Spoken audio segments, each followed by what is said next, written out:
Hello, everyone, and welcome back to the Green Flag. I'm your host, Lukas Wacker, and with me, as always, we have got Kyle Cushman, bringing you the latest and greatest in the world of motorsports. And man, oh man, we have got a lot to talk about this week. Busy weekend. Sit back, relax, and enjoy as we bring you all the latest news, recaps of all the races in the three main motorsports this past weekend. NASCAR at Texas Motor Speedway, all three series, the trucks, Xfinity, and the Cup Series all running there. And we had IndyCar running a doubleheader at Iowa Speedway, and Formula One back in action again for the third weekend in a row at the Hungaroring in Hungary. So plenty of stuff to talk about, and lots of different shakeups here in terms of points, especially in the NASCAR Cup Series. And we'll start off with that this week as we go to Texas Motor Speedway. And, coming into this weekend, Kyle and I both thought, maybe we don't know what to really expect this weekend because the track has given us some kind of duds in the past since they've repaved it and reshaped turn one in terms of the banking. It's been a hit and miss track, and this time I feel like they hit it right this weekend at Texas Motor Speedway. Probably one of the best races at Texas that we've seen in a long time since they've definitely repaved it. So we're going to start off with, as we mentioned on the Thursday show, recapping the All-Star race. Aric Almirola had won the pole for, once again, getting a top four starting spot, that lucky son of a gun. And he gets the pole for the Texas race on Sunday. And the temperatures in mid-July here in Texas are no joke. They were racing in 95-degree heat. It's no joke down there in the States when it comes. And you can see why NASCAR puts certain races at certain times throughout the season. But with the pandemic and everything, they've had to basically scramble and put races where they see fit. And Texas in mid-July is a tough one for these drivers. It's one of the hottest races that they'll probably suffer through this season. So with that, Almirola seemed to be suffering from a brake problem right from the get-go. Even though he was on pole, he had a little bit of a brake problem that he reported basically on the pace lap.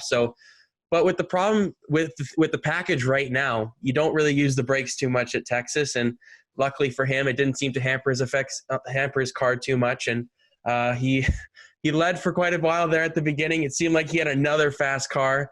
And luckily, I put him in my fantasy lineup there. It seemed early on, but he wouldn't get the stage points, as we'll get to a little bit later. Good battling between Harvick and Almirola early on. Harvick seemed maybe once again to have the dominant car. That proved not to be the case, though, as he would kind of be, a top five car, but not the dominant car. And the traction compound also seemed to be working wonders this weekend. It gave some variety this weekend with a top line coming in. It wasn't just a bottom groove racetrack. There was more passing opportunities for drivers, which is always better for us as the fans. So it was a great set of opening stint there. And then we had the competition caution. And then we move on to the first set of green flag pit stops because the first run or the first stage is a long one. It's 105 laps. So you got to pit at least once. And Almirola in the lead makes a mistake. There's no other, word for it. That's caused quite the debate on Twitter after the incident. So what happened was Aric Almirola in the lead, goes in for pit stops, Harvick right behind him. He leaves first, does Almirola. And as they're coming up, there's a blending line on the track where there's a definitive line where they can blend to come back onto the racetrack and into the race with the competitors. But Almirola came up too soon, and under NASCAR's rules, that's a no-no. And in the previous race, in the Xfinity race the day prior, Justin Allgaier in the lead also performed the same move. So obviously Almirola was not paying attention to the rules that NASCAR was outlining this weekend. Maybe it's happened in the past. There probably has been instances where drivers have come up early and they just haven't called it. But this time they were pretty harsh on the drivers this weekend. And Almirola was the only one in the Cup Series that performed that mistake and set him back really early on. So Kyle, that was a very interesting set of events to just really start this race. It seemed like Almirola's show for the first stage, but proved not to be. Yeah, I'm surprised we don't see those more often, and I wonder if we're going to see them more often called at least, because every single driver tries the most they do to gain a tenth, 2/10 of a second wherever they can. And if that means trying to cheat the blend line, they've probably done that for forever. And we saw that with some people complaining or saying on Twitter that, yeah, this is kind of the line that everybody takes or has taken for forever at this track. And it's one of the few black and white rules we have in NASCAR where it's a definitive line. If you go onto the track before that after pitting, it's a blend line violation, and that's what happened. Like, it's pretty cut and dry. So I hope that we see it called more often so that it's actually enforced, and it's not just kind of one of these rules that's loosely there, but people can kind of cheat it, but then once in a while is called and people freak out about it because rightfully so. If you didn't call it for the past 15 guys, why are you calling it for me kind of thing? But I like the consistency we saw in it being called in both the Xfinity race and the Cup Series race. But at the same time, I'm also surprised that there were also only 2 instances of it, and it both happened to be the main guy that people are watching. So there's some iffiness with it, but it's pretty black and white. And both guys in the Xfinity Series and the Cup Series, it was pretty clear that they both went onto the track before the blend line, and both set them back significantly. For Aric Almirola, it cost him probably the stage win there early on in that first stage. And of course, the week that I finally buy into the Aric Almirola hype, finally buy into that 10 team and the stage points that they've been getting and the good finishes, he leaves me with that mistake and without the stage points in the first stage because, of course, still a good finish. Don't get me wrong. That team's been very solid and they recovered well, but I could have used that extra 10 points in that first stage, not going to lie.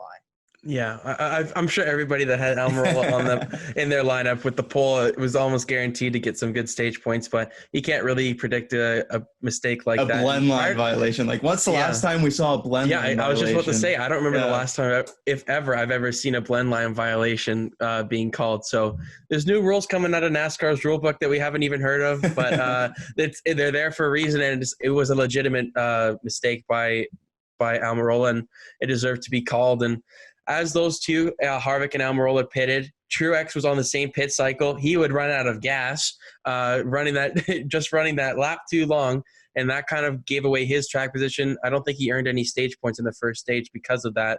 I'm not 100% sure on that, but kind of hampered his result there in the first stage. He was running third behind those two, so definitely took away from some points there for Martin Trex Jr. And as a result of all the pit strategy there, Ryan Blaney and Kyle Busch would cycle out to the front too, as they would pit underneath on the competition caution, early on, and that would set them up to pit nicely and just have to, I think, just pit for fuel only or just right side tires late on the stage and give them a really good advantage to get that track position. And it was a good little battle there between Blaney and Busch there for a little bit. Kyle actually showing some speed this weekend, which was a welcome sight. But Blaney's car was just so superior. Oh, my goodness. That 12 car was on rails this weekend, and he would move on to win the first stage, getting another playoff point. Surprisingly, only has, I think, 8 this season, which is kind of crazy to think. I would think he would have more, especially since he's been so dominant on the mile-and-a-half track. So that would prove not to be a little bit later on for Blaney. Unfortunately, he didn't get the result he deserved. So we move on to the second stage here, and Jimmie Johnson. Oh, man, what a heartbreaker. Poor Kyle. Put him in his lineup, too. Oh, man. And Jimmie Johnson was flying. He started, I think, mid-pack. It was about 16th or 18th to start the race, and then he had a penalty, sent him to the back, and then he worked his way up inside the top 10 once again. That car was, I think he had a top 5 car at least. If he got the right track position, that could be in contention for a win there for sure. We saw, I think it was in the third stage, actually. They, at some point, the broadcast brought up a fastest laps of the race graphic. And in the top 5, from like the first 15 laps of the race, Jimmie Johnson was like 3rd or 4th fastest. And then at the top of the list is like Ryan Blaney at lap 201. Like, this guy had a fast car. And the fact that they were even able to recover in the first stage to pick up 4 stage points just shows how much speed they had. And at some point, this team has got to stop making these dumb mistakes, whether it's on pit road or the driver himself or whatever it is, especially after the winner of this race. They don't have a margin for error anymore. And for a while, it was looking like they were going to have it. And it's evaporated in the span of like 3 races. So when you've got fast cars like that, you need to pick up the stage points for starters, but you need to have the good finishes. And this is multiple weeks in a row now that Jimmie Johnson is simply not got the points that he needed, whether it's because he literally wasn't in the race or because of bad mistakes on his part. Yeah, he's essentially missed 2 races this season because of his disqualification at Charlotte, where he finished second. That's a huge 40 points that he lost there. Yeah. And those would be so valuable for him. If he misses the playoffs, I think you put it to that more than the Indianapolis race that he missed, just because of, he couldn't have done anything else on that. I mean, in both cases, he couldn't have done anything on that. He doesn't set up the car. There's another disqualification this weekend, which we'll get to, which kind of, is really, hits close to home. But, I feel so bad for Jimmy. He's right now, he's plus 2 points above the cut line. He seems so safe. I think he was at at least 60 points above, 70 points above, just less than 2 months ago. And just like that, it's evaporated. And it was just his mistake. He just got loose, hit the wall in turn 4. And he had some real speed, like we said. It was, I was thinking, oh man, I should have put Jimmy in my lineup because this car looked really sporty. Early on, my Hendrick prediction of being super fast was looking great because all of them were on rails. And then the Hendrick bad luck kicked in, and it was fly after fly after fly getting knocked off. And I was like, yep, there's the Hendrick that I know and love.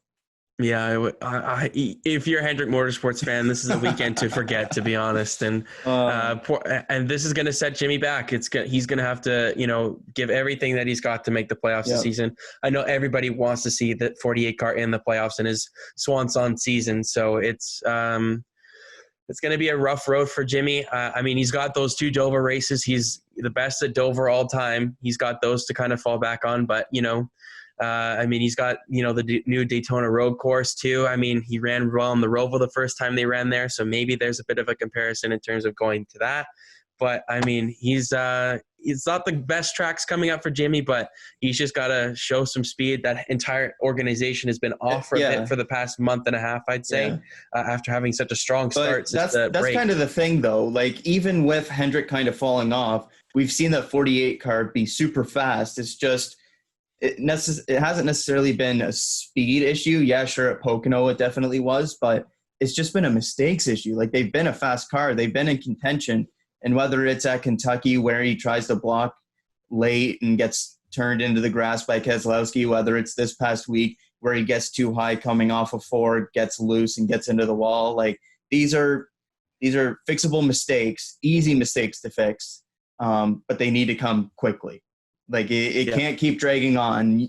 We can't have any more of these, or else it's going to be the situation is going to be much, much more dire. Yeah, definitely. And with that, Jimmy Johnson, he actually salvaged some points in the end. He would finish 26th because of other drivers' misfortunes, which we'll get to. They kept the car running at least, and that's a big thing in the playoffs. Those points that if he went to the garage and said, "I'm done for the day," he could have lost at least 11, 12 points there. But with them staying out on the track and just making running laps. That's all you needed to do. It kind of reminded me of I think it's 2008 or 2009 at Texas when he got into the wall on lap 3. Oh yeah, and they wrecked the car, and he just had to make laps because he was in that championship fight, and he just that's all he could do. He was just running in a damaged car, just making laps. I kind of got a little bit of a similar vibe there, just seeing that 48 car just kind of going slowly but still making laps. And with the rules the way that they are now, you can't take that car to the garage and fix it and then put a whole new nose on it. That's what Jimmy did back in those days. That's what you could do. But here you got to just put as much bare bond on it as you can and beat the fenders out of it and beat the bumper down as much as you can. And at least he got 26. He got 4 stage points. That could be proved to be crucial too. If he didn't get those, he'd be below the cut line right now. So Jimmy Johnson it's in a rough patch along with his teammate William Byron, which we will get to as well. So with that, Christopher Bell on the ensuing restart would get really loose, make slight contact with the wall, but the 3rd or 4th time this season he's made an impressive save like that, kept the car basically running, and he didn't quite get the finish as he had an incident later on, none of his own fault, but Bell with an incredible save later on. And Blaney wins stage 2. That's kind of all that happened there in that second stage. There was some good battling there as well. a little bit of pit strategy, but Blaney sweeps the stages at Texas Motor Speedway ahead of Logano, Hamlin, Kurt Busch, and Kevin Harvick. Once again, Harvick in that top 5 all day long. And Hamlin's starting to show some speed there also in that second stage. Kind of came out of nowhere. I think that 11 car seems to do that a little bit, where he just kind of flips the switch sometimes and gets some speed out of nowhere. And on that pit stop sequence, Keselowski would take 2 tires and take the lead, as tire fall off wasn't too big of an issue on Sunday. It wasn't an issue at all. Like I saw a picture of Almirola's tires, and they look like brand new. You could put stickers right back on them because the tires did not really wear. There was no real fall off this weekend, which was kind of surprising. I mean, it's Texas. There's no real bumps or anything to really disrupt the tires. And, it's a pretty smooth racetrack. So I can understand why there would be, not as much tire wear, but basically nothing where tires are not an advantage at all. I think they got to look at that maybe for the fall. I don't think they can bring basically 100% the same tire back. I think we got to see some tire fall off because, it always provides that little bit of extra element of a race where if you take 2 tires or 4, which it did prove in this case, it was. But otherwise, there's no advantage to taking 4. There's no point, right? Yeah. So, otherwise, it's just going to be how long can you run on fuel, and that's not as exciting. Like we want to see tire fall off. We want to see driver ability in that regard, and having the tire fall off makes strategy much more exciting. And of course, we did have at the end the strategy call, but it's mind-blowing that nobody else made that call based off of how the tires wore, and the fact that somebody taking 0 tires and somebody taking 2 left side tires were able to stay out front on 2, 3 restarts at the end of the race. Like, we'll get to that later, but they definitely need to make the tires slightly worse when we come back to this track later on this season. And with Keselowski taking those 2 tires, it created the biggest wreck of the day. And it by no means had a little effect on the race. It was huge implications on how it kind of resulted in for some of these guys, especially some of the bubble guys. So what happened was Ryan Blaney on the outside of Keselowski gets loose in the traction compound, kind of has to check up. Logano has to check up. Then it was a chain reaction. Everybody with momentum behind them. They had no place really to go with their runs. Kyle Busch makes it 3 wide because, he's got to make it the most out of these restarts. And Kurt Busch, the trial will just get so narrow. So Kurt Busch gets into the left rear of Eric Almirola. No, the right rear of Eric Almirola, excuse me. And then Almirola gets into the left rear of Kyle Busch. And Kyle Busch gets into the right rear of Martin Truex Jr. It was a crazy incident. It reminded me of the 2010 incident with Gordon and Tony Stewart there in the same exact spot.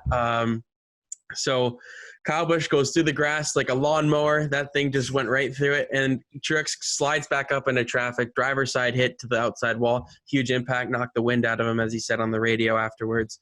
And it collected some big names. You've got Byron, who's in the playoff cut. That really hurt his chances in terms of he got 5th in the first stage. So really didn't have the Hendrick speed had after speed, that. Man. Just incident after incident. Kansas was involved. Cole Custer, last week's winner, was involved. He was done for the day. Ryan Preece, Chris Buescher, Ricky Stenhouse Jr., and a couple others with some minor damage were involved in it as well.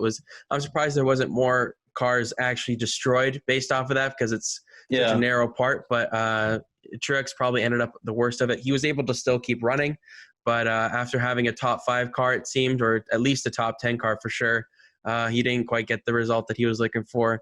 Once again for that 19 team. So not quite the season Martin Truex Jr. has had in previous years in terms of winning races on a consistent basis. They're having to struggle and fight for it a bit more this season, and Sunday was a perfect case of that. So that was a big wreck, shook the race up completely, and on the ensuing restart, there was Keselowski, Blaney, and Hamlin all battling for a nice little lead there, and Blaney ends up victorious out of that battle, and it seemed like this was the 12 cars race to lose. Blaney was just so fast throughout the entire race. So then we kind of move on with Byron back in traffic now. Ty Dillon gets loose underneath him and just wipes out the 24 car. The guy can't catch a break. I feel like Byron and Jones have very similar luck when it comes to this stuff. Both, I guess graduates of Kyle Busch's Truck Series program, I guess you could say that. And they've had very similar luck this season. They're in a very similar points position as well. The 24 car and the 20 car can't seem to catch breaks on many weekends. And I don't think that's indicative of how they run, where they finish, which is very unfortunate for them, which if they could finish where they're actually running, this playoff battle could be even closer than what it is, which is crazy to think. So Byron would be out of the race. Ty Dillon would be out of the race. And I forgot to mention that they were under the red flag, under that big wreck there. The drivers were basically just cooking in their cars. I mean, it was insane, the temperatures. Ty Dillon actually had the thermometer it's insane. at least over 140. I think it was 141 on the red flag because the cars get so dang hot when they're just sitting there. You need the air while you're running to get some ventilation for the drivers at least. And they didn't quite get that on that wreck on Sunday. So I had to point that out because I can't imagine the conditions that these drivers were facing on Sunday. So, and then we kind of move on after the Dillon and Byron incident. So during those cautions, there was a lot of pit strategy going on as Harvick, Logano, and Kyle Busch kind of got off sequence there, it seemed, and came down pit road to make adjustments, get tires, even though tires weren't that big of a deal. Just kind of put them in a different position strategy-wise, but track position was so important, which is why Blaney, Almirola, and Hamlin kind of stayed out there on some of those cautions. So then the whole race kind of changed here as we're winding down. It seems like, this is it. Blaney kind of has this race on lock. Quinn Houff in the 00 car turns left. I know turns left might seem a little bit, funny for a NASCAR fan, but he literally just goes right down across the racetrack in turn 4, trying to make it to pit road, he says, and wipes out Christopher Bell. And Defenedetto gets into it as well. He has some damage to his right front tire. And Quinn Houff will be down for the day. And, oh, man, I don't know. It's very hard to even discuss this because it's just a very bad move. I mean, it's unexcusable in the top level of motorsports. And I mean, Landon Castle had that car and he had, I think, the least crash rating or something like that in that 00 car. Lowest crash rate. Yeah. And Quinn Houff on multiple occasions this season has made mistakes. I mean, I feel bad for the guy, to be honest. I mean, he seems like a very good person. It's just, I just don't want to see that in the top flight of NASCAR. I think Kyle, we can discuss this a little bit here because it did turn this race on its head because Blaney and Hamlin had pitted for their tires under green flag conditions and were a lap down when the caution came out. And with that, they lost all of their track position and a shot at the win. So, Kyle, what are your thoughts on the whole Quinn Houff thing? Because that's, been the big talking point after the race as well. Yeah. Simply put, he's not deserving of being in the top level of stock car racing. Like, he just doesn't have the experience at the lower levels to be deserving of any kind of Cup Series ride. It's not even like this is a guy that's run for a bunch of backmarker teams in the lower series, and he has that experience, kind of somewhat similar to Brennan Poole, although Brennan Poole did have the Chip Ganassi ties and whatnot. But at the very least, Brennan Poole has run a bunch of races in the lower series and continues to do so on a regular basis, running the Truck Series very often. Quinn Houff has made the most starts of his career in any series that have come in the Cup Series, which is not how it's supposed to work when you're 22. That's just not how it's supposed to work, especially when you're not some top-level prospect, right? So I think after an incident like this, where it's not a driver talent thing, it's a race IQ thing, and it ruins it doesn't just ruin the two guys' races that you got into, it ruins multiple others because of the timing of the incident as well. And so I think after an incident like this, I think NASCAR seriously needs to look into the possibilities of implementing like a super license kind of rule like Formula One has, where you need to earn a certain amount of points on your license to be eligible to be a driver in that series. In Formula One, you can't just out of nowhere go and race a Formula One car. There are certain requirements you have to meet to have a super license, which allows you to race in Formula One. NASCAR doesn't have that at all. And we see that in an instance with Quinn Houff, where he's in the car for monetary reasons. He kicks out a very good driver in Landon Castle. And we've seen multiple times that crashes at the back of the field involving that 00 car have influenced the race. It's happened more than once. This isn't an isolated incident, and I think that's why people are most mad, because we've seen multiple times this year that 00 car has caused incidents for essentially no reason. And coming off of a season where Landon Castle was in that car, got some decent finishes for Starcom Racing, and had, as you mentioned, the lowest crash rate in the Cup Series last year. And we come to this year, and Quinn Houff multiple times has affected the outcome of the race because of his lack of experience. Like, this is a fairly significant issue for NASCAR, and we saw it I believe it was last year, where Kyle Busch kind of had that rant after getting into Garrett Smithley. Last year. And while Garrett Smithley at least has some experience, Quinn Houff is on a completely different level. Like, I think this is something that NASCAR seriously has to look at. I don't necessarily know what the solution is, but figuring out whether it's a certain amount of, I think it's probably a combination of average finish in the lower levels plus races, so experience and quality, because you don't want to hold back somebody like, for example, William Byron, who excels at each level that he's gone at and just kind of skyrockets his way into the Cup Series. You don't want to block a prospect like that from getting in because of a lack of racing. But at the same time, you don't want to allow people like Quinn Houff, who have next to no experience and are jumping into a Cup Series ride and are affecting the outcome of races. So it's a happy medium between there. I wonder what your thoughts are on the idea of a super license and whatnot, but I feel like NASCAR has to do something. And with the new car coming in and costs being down, maybe they can figure out something then. But this has been an issue far too many times this year. Yeah, with the super license debate kind of came up afterwards as Brad Keselowski was answering some questions about the incident, and he said that something needs to be implemented. Something he didn't necessarily say it was similar to Formula One, but some sort of guideline so that drivers who have less experience can not be in the Cup Series until they meet certain requirements. I mean, I'm in favor of, when you see something like that, it's inexcusable. It's just wrong that you think that Quinn Houff thought it was okay to turn left across everybody. I mean, I don't know what his spotter was saying or anything like that, or what the heck was going on the team radio.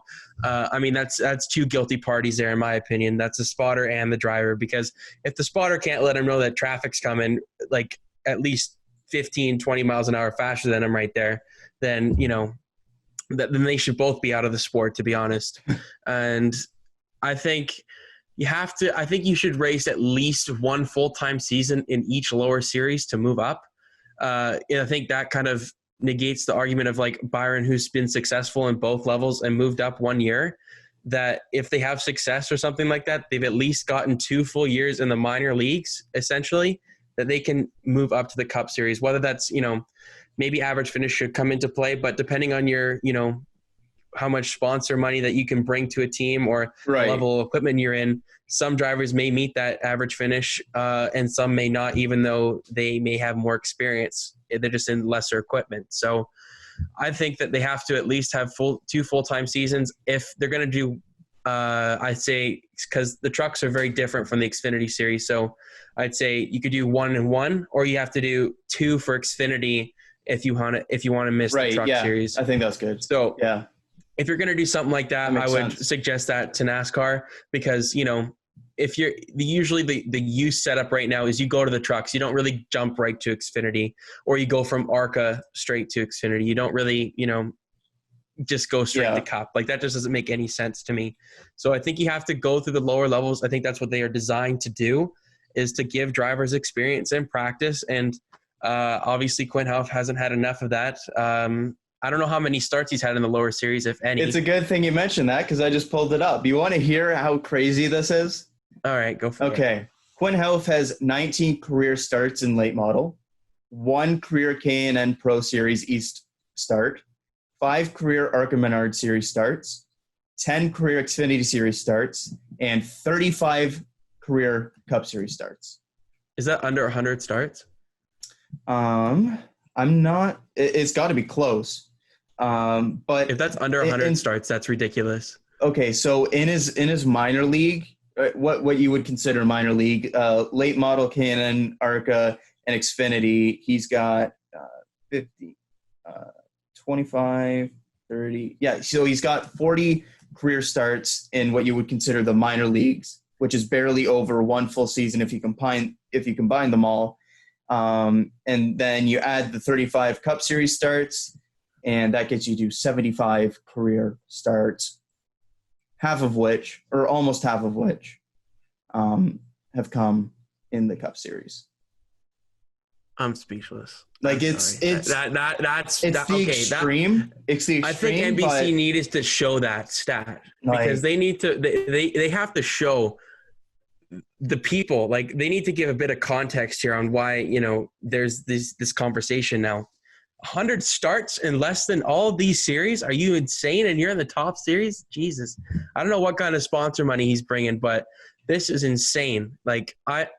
Wow. I didn't realize it was that less. Of those, the only time that he's run a full calendar other than this rookie season in the Cup Series was in 2015, and that was in the Super Late Model Tour. In 2015, he ran all 10 races in that series at 17 years old, and since then he's not run a full calendar in any racing series. 7 of 10 in late model in 2016, 2 of 13 in 2017. In K&N Pro East in 2014, he ran one race. In ARCA Menards, he ran 1 of 20 in 2017, 4 of 20 in 2018. In the Xfinity Series, 5 of 33 in 2017, 5 of 33 in 2018. And then he went to the Cup Series, which makes no sense. In 2019, he ran 17 of 36. And this year, he's running the full calendar for StarCom. That's kind of all you need to know.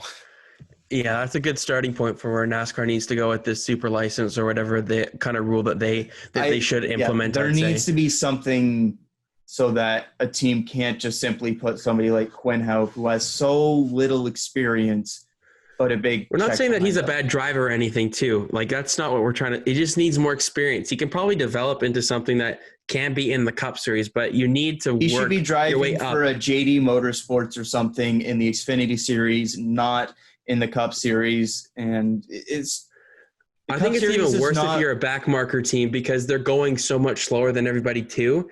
So I think you need extra awareness. And that's where somebody like Landon Cassill fits perfectly because sure, Landon Cassill is not the fastest driver on the grid. He's not going to race for your Hendrick Motorsports, your Joe Gibbs, whatever. But he can race a race car pretty damn well. He's not bad by any means. His race IQ is some of the best in the sport. He knows what he's doing. And we've seen on road courses and whatnot when he's been in contention that he's a legitimately good driver. And so the fact that we've gone from Landon Cassill being back there and getting some decent finishes and being competitive, knowing when to get out of the way, last year you never heard Landon Cassill in a bad light. Never. And this year we've seen Quinhouse far too many times. Yeah. It's inexcusable. And this needs to be addressed by NASCAR. I mean, I think in the offseason they can just, relook or, look over the rule book and just to see what could work and talk to the drivers, get their feedback. What do you think would work? Because they ultimately probably know the best on how much experience somebody would need, especially the veterans.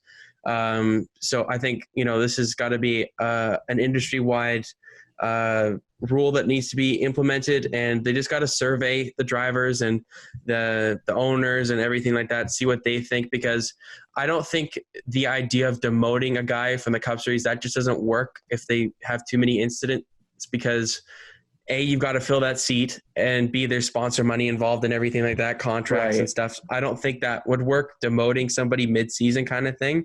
But if they meet the certain guidelines in the lower series or something, or if they're an existing Cup Series driver, they obviously meet it as well.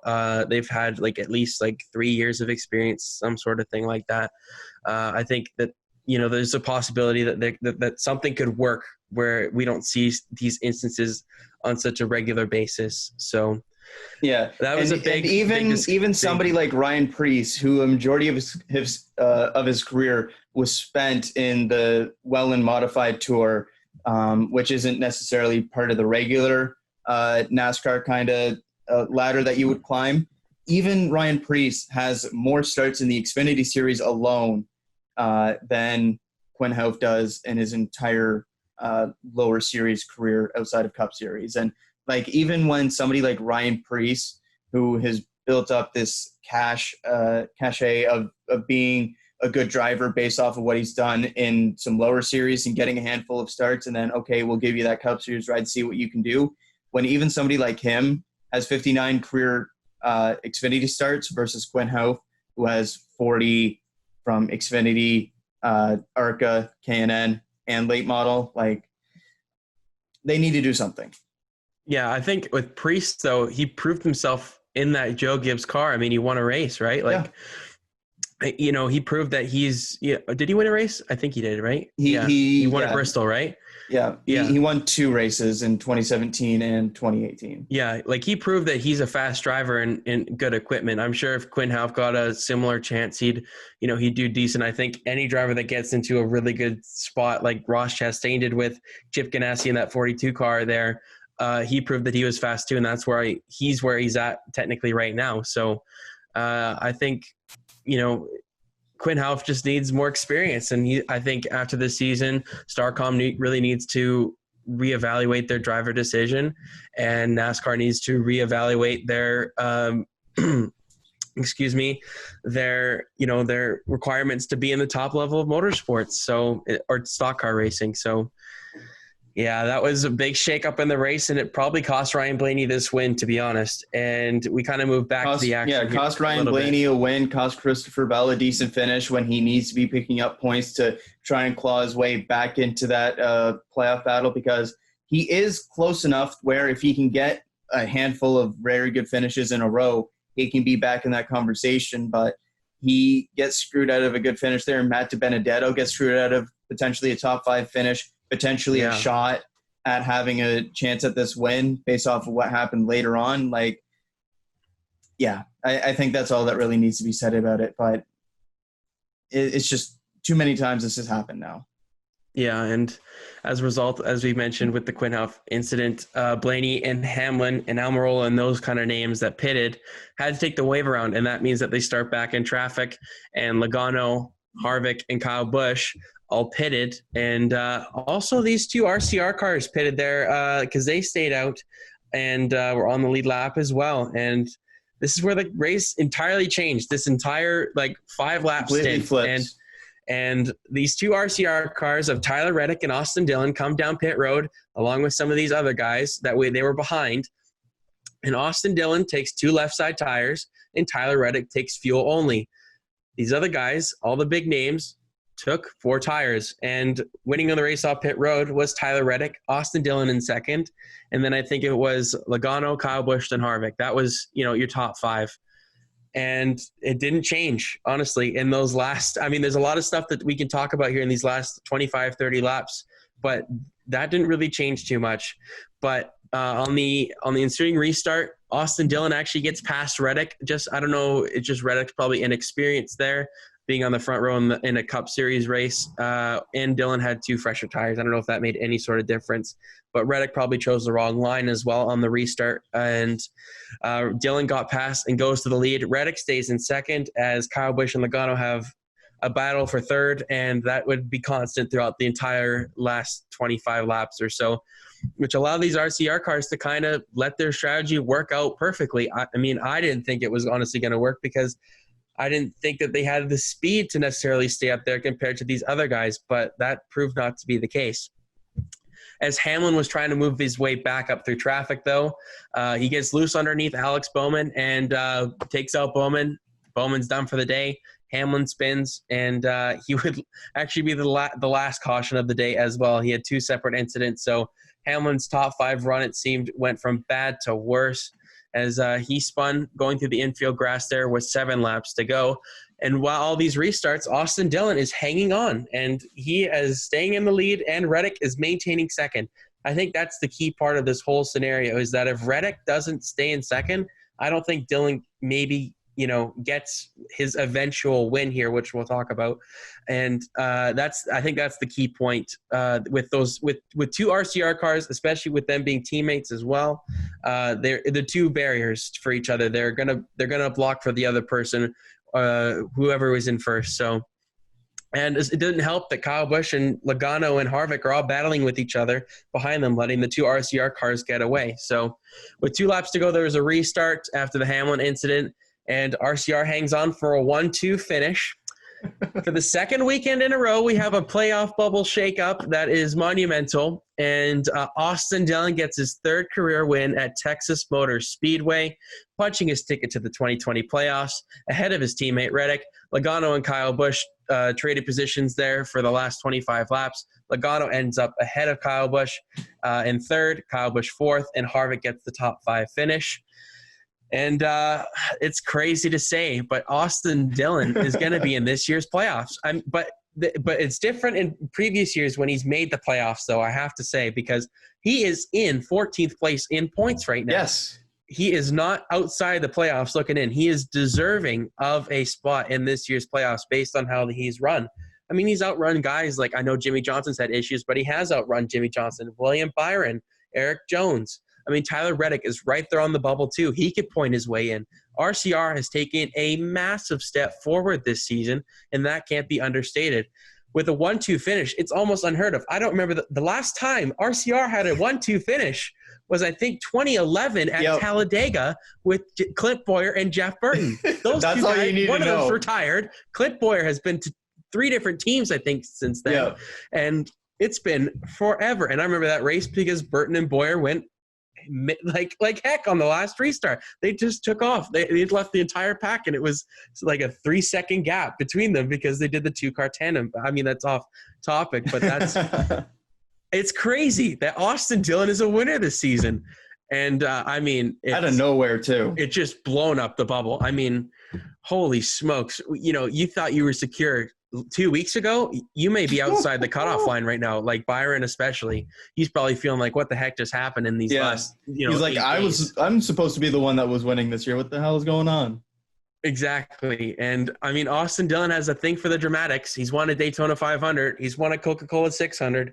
And now he's won at Texas Motor Speedway, a racetrack that the Dale Earnhardt never actually won at. And obviously, I'm sure Dale Earnhardt Jr. in the booth, that's probably a bit, it's his first win that he's ever called with the 3-car in victory lane. I'm sure that was probably a nice sight to see for him. Just a little bit of a special moment for him as well. So Austin Dillon, man, I mean, Kyle, this is massive. I love to hear your thoughts because I did not see this coming, especially even after they had taken the pick gamble there. I didn't think that he was going to hang on, especially with these hungry hounds behind him that were also desperate for a win. Yeah, I didn't think that they would be able to hold on either, especially once we had the multiple restarts. I figured at some point the faster cars, the fresher tires behind them would be able to get something done, but on every single restart, it was the same thing. They would get the push from behind. They would clear by a couple tenths, and then 3rd, 4th, 5th would start battling, side drafting, and let the front 2 get away. And it happened multiple times, and that's eventually what let RCR get that 1-2 finish. And I think the most important thing here is that Austin Dillon is finally going to get the recognition he deserves this season, because everybody's been talking about, Tyler Reddick, he's been such a big improvement to RCR. And yes, that's 100% true. Don't get me wrong. But Austin Dillon's been ahead of him in points the past 6-7 weeks, maybe even more. Austin Dillon has gone from 21st, 20th in points, closer to Germain Racing than the playoff line, to without the system that they have where you're winning, you're in. Even if that wasn't the case and it was just the top 16 drivers, he would be in the playoffs right now. He's 14th in points, as you mentioned. Like, they've had a legitimately good season, and this isn't a fluky win. They earned this win with strategy and driver ability, being able to stay up front. This isn't like the Coke 600 where it was a fuel mileage thing. It was kind of like a more of a luck kind of win. This isn't like the Daytona 500 where he may or may not have wrecked somebody for the win. Like, this is a legitimate win for Austin Dillon, and they are 100% deserving of that playoff spot. Whether they finish 17th in points, whether they finish 13th or 14th in points, that doesn't matter. They're deserving of the win, and I think that's what's important here. RCR has been fantastic this season, especially compared to what they did last year. Like, that 8 car was like 25th in points last year, and they're up in 17th fighting for a playoff position.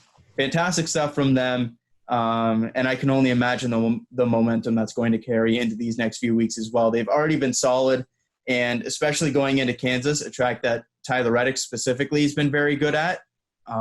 I think we could see more impressive things from RCR in the near future as well. I'd argue that the Chevrolet body this season has, played the most dividends to the RCR camp, because I think they've shown I know Hendrick has been pretty good this season as well, but I'd say that they've taken the biggest step forward out of any organization this season, because they're actually in the top 16 in points, top 17 for both drivers. I mean, that they usually, some of them finished outside the top 20 the past couple of seasons. Yeah, like I said, last year, both cars were closer to Germain Racing in the standings than they were the playoff cutoff line. And that's all you really need to know. And what's so funny about that pits call is that, like we've talked about, nobody else did it. The RCR cars are the only ones that thought, hey, let's get track position and maybe hope we can get the win. There hasn't been tire fall off. All we need is the fuel to make it to the end. Let's just go no tires or 2 tires and get the track position and see what happens. And I am shocked based off of the tire fall off that we saw in tires having literally no effect on the entire race whatsoever, that nobody else tried that strategy. Blows my mind. It's crazy to think that we could have been on for 2 rookies back-to-back this week if Reddick had held on that restart. Who knows? We could have seen 2 rookies win back-to-back weeks here, which is kind of crazy to think. And Reddick was smart there, and they talked to him after the race, and you could kind of tell the way that he was racing, but he wanted to race for the win, but he wasn't going to race in the way that cost both Dillon and himself the win. And they side draft each other. Third place is coming with a head of steam, right? Exactly. We talked about race IQ earlier and the lack of it with Quinn Houff. Tyler Reddick has it heaps and bounds.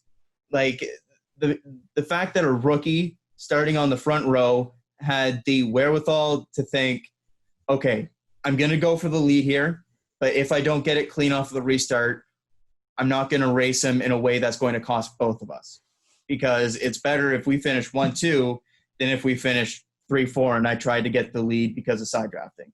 Like, the way that they ran that race at the end was perfect because of the way that 3rd, 4th, 5th, etc. ran. They were trying to battle for position. They were side drafting, which cost each of them speed, which allowed the 2 cars up front that weren't side drafting, that were running on their own, not taking speed away from each other, to get away and get that win. Yeah, and after Austin Dillon did win the race, his wife, Whitney, got onto the FaceTime call with their newborn son, Ace. That was kind of weird. Yes, it was. And I mean, I drew a comparison. I know it's probably, no disrespect by this, but oh boy, she reminds me of the wife from Talladega Nights. I got such a eerily similar feel because, the son's named Ace, and then in the movie they're called, their sons are, oh man, I had him. Shoot. What's I haven't the seen the kid's movie name? in forever. I can't remember. Oh man, it's I'm forgetting. It's going by me right now, but it reminded me so much of her because I don't know why, but I feel like Austin Dillon reminds me of Ricky Bobby a little bit. Yeah, I can definitely get that. And his wife reminds me of, Ricky Bobby's wife in the movie. So I just thought that was pretty funny. I don't know why I thought that, but it was pretty funny. So also in the post race, Kyle Busch gave another one of his amazing sound bites. This one was really good. This one was really good. When Dave Burns asked him, how'd you manage to drive that car through the grass and then, get away with, minimal damage kind of thing, and how'd you drive it home? Because there wasn't any visual damage to the car, but Kyle said in the first question that, that there was a lot of damage and that, you just couldn't see it to the naked eye. And, Dave Burns asked the question, how'd you do it? And then he's like, KFB. That's all he said. 3 letters. And you Kyle, can infer You can infer. Effing Busch. That's what that means. Lots of, the guy is just amazing soundbite. He's a soundbite machine. That's why I love him. He's great for the sport, even though if you love him or hate him, he's great for the sport. And the sport would be a lot more boring without him in it. So I just think that's, that deserves to be mentioned. NASCAR released a music video this morning about it too, which was pretty funny to watch. He's got some really good sound bites over the years, and I'm sure there's going to be many more to come. And also, I wanted to mention Brad Keselowski had 2 tires basically on his car the whole dang race, and he was on the same pit strategy as Logano and Harvick and Kyle Busch. He came down at the same time, and he did not take 2 tires on the last pit stop after taking 2 tires, I swear, all day long. Like, if he had stuck to his strategy, he probably leaves Texas a winner for the first time in his career. And blows your mind that RCR just pulled this strategic masterclass over everybody else. So props to Austin Dillon. He's in the playoffs. Props to Tyler Reddick for bringing home a solid weekend. I think he finished 4th in the first stage, got some good stage points there, and got 2nd in the overall race. And some notable finishers, obviously, Dillon and Reddick, 1st and 2nd. Eric Jones comes home 6th. That's a huge day for that 20 team. And while he showed some speed at certain times, he kind of fell back. I think some of it was restarts and in some cases, but he managed to get back up to 6th. Huge weekend for that 20 team after some disappointing weeks the past couple, especially at Kentucky where he was statistically been great. He came to this track where he's statistically great as well and proved that, those numbers aren't a fluke this time around. Ryan Blaney came home 7th after, basically starting in the 11th row on when he took the wave around. He worked his way all the way up to 7th through restarts and just having the fastest car in the field. There's no denying that. He was the best car this weekend. Just didn't get the win once again on the 1.5 miles. So 7th for Blaney. Not a bad points day. He got 20 stage points, 2 playoff points. Most points overall, out of the weekend with 50. Yeah, so you got to take that as a consolation prize, I guess, for that 12 Still salvaged 2 playoff points as well, but – yeah, he should have got all 7 playoff points in the win, but yeah, it's crazy to think that he only has such a low amount of wins in his career, and most of those wins have been kind of fluky wins and 2 Talladegas he's dominated, and the Roval. Yep, that's it's crazy. Only 3 career wins, right? No, 4 with Pocono. Right. That's right. it. Yeah. Yeah. The Wood brothers. But no 1.5 miles after. I'd say he's the top 3 car on most 1.5 miles. He's never won a 1.5 miles. Have what? 3? I think he should be in the Hamlin and Harvick territory this season. I think he should. I think he should be at 3 or 4 wins at least this season. He's been almost as consistent as Kevin Harvick this year, just without the wins. Yeah. Because if you look at the point totals, totals, essentially the difference between Harvick and Blaney has been those wins. And for starters, I don't know if you saw this, but on NASCAR Twitter, for some reason, there was somebody that said Ryan Blaney's been one of the biggest underperformers this year, which is just a flat out stupid take. Yeah. I can't remember who it was, but it was. He's not underperforming. He's getting screwed. He's been unlucky. Yeah, he said after the race he's got the opposite of the golden horseshoe. He's got the guy's second in regular season points. Yeah, he's underperforming. I digress. And Ryan Newman, 13th, finally has a good run of that finish, 6 car. Yeah. Good for him. They've Wallace, had a 14th. Few bad finishes in a row, so it's good to see them get some positive momentum going again. Yeah, Bubba Wallace with a new sponsor this weekend in Cash App, 14th place. Good for him. He's 20th in points. He is, solid. This 43 Bubba car Wallace, with the RCR Alliance has taken a huge step forward. I don't know what's going on in those 2 camps, but they are, they're cooking the right things. They're eating well, and they are knowing what's going on up here. They're getting the brain power going to what they used to be. Back in their heyday. So, Bubba Wallace, great run. Michael McDowell, 15th. After a, controversial week at the All-Star race, comes back, finishes 15th, taking advantage of other people's Bubba Wallace misfortune. Finishing 1 position in front of him, just that I'm sure that felt good for him. Yeah. Corey LaJoie, 16th. That's another great finish for that 32 car. A best finish he's had in a long time. And also Daniel Suarez on one of his better tracks, 23rd in that 96 car. I think that's probably one of their better finishes of the season and probably deserving. I mean, I know a lot of people had, bad finishes there, but to bring the car home in one piece, he's doing a phenomenal job in that 96 car with the equipment that he has. I don't think that's being mentioned enough. It's just unfortunate that he's having to deal with what he is. He just got kind of booted out of his seat for these young talent, which has proved themselves. Not there's anything wrong with it. Cole Custer's got to win. He's just been super unlucky. Yeah. He came into the Cup Series, I think, just 1 year too early. If he stayed in the Xfinity Series, but with Carl Edwards retiring, they had no one else to replace him. And Suarez was the only replacement. They couldn't promote. Well, Trex Jr. becomes available. They had Jones going to Furniture Row at that time when they had two cars, and that entire organization is up in smoke now.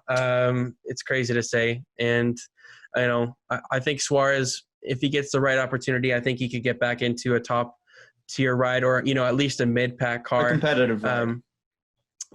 So I think that needs to be mentioned. And then obviously, like I mentioned earlier, Jimmy Johnson, 26, brings it home, in one piece after he wrecked it into a couple pieces. So it is what it is for that 48 team. So, I mean, Kyle, do you got any final thoughts here on the Texas? I just kind of wanted to talk about what the playoff picture looks like here in a second, but do you got any final thoughts on the Texas race as a whole? Yeah, I mean, a surprisingly solid Texas race. We've had some real duds here recently, and as we talked about a little bit, that traction compound really came in nicely because it wasn't dominant like we saw midweek at the Bristol All-Star race, but it was good enough where you could run two different lines and mess around with those two and find speed in different areas, because we would see at some points where the middle line was the much preferred groove, but then later on we would also see running down low and coming up off of the corner would get you more speed. And so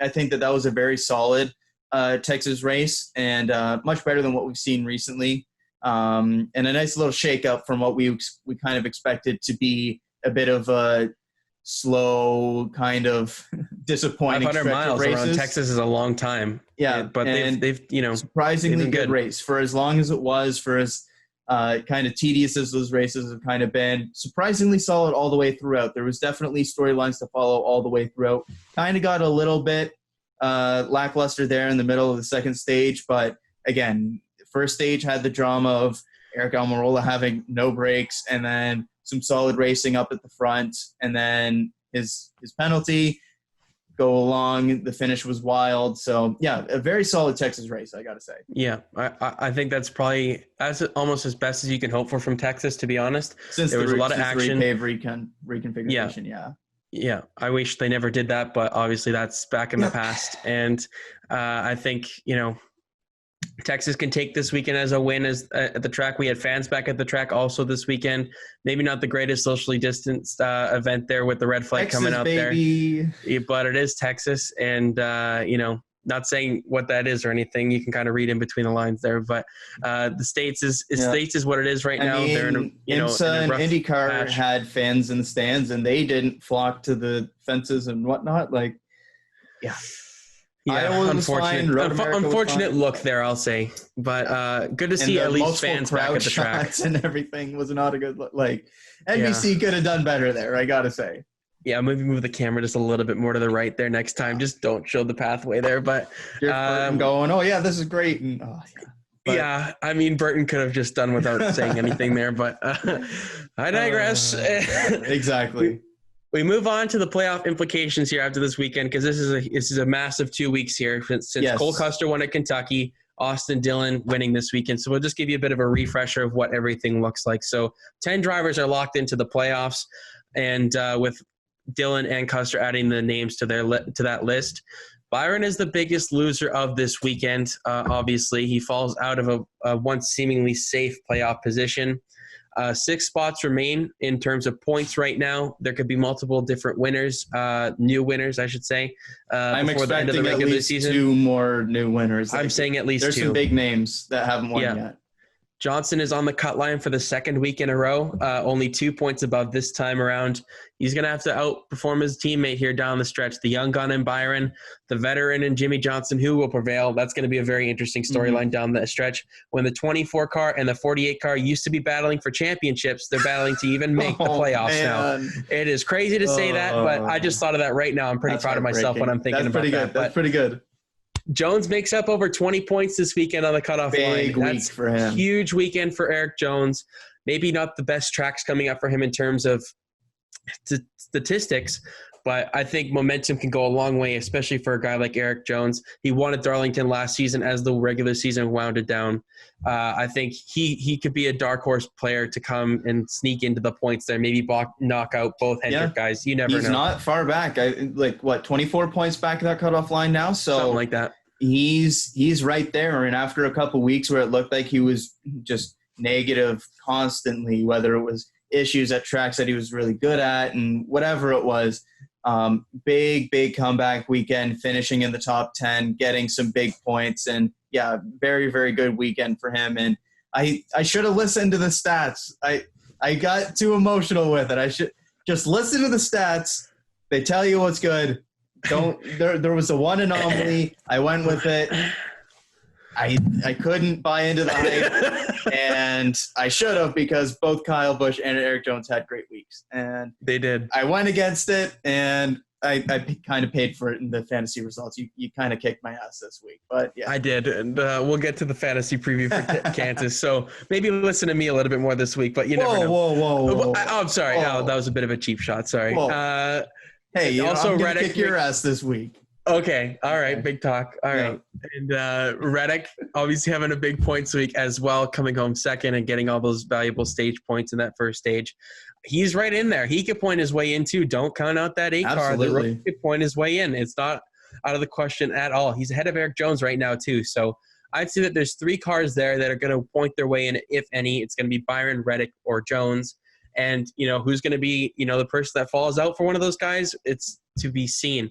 So the remaining point positions are currently going to Eric Almirola, Kurt Busch, Kyle Busch, which is crazy to say, Matt Defenedetto, Clint Bowyer, and Jimmy Johnson.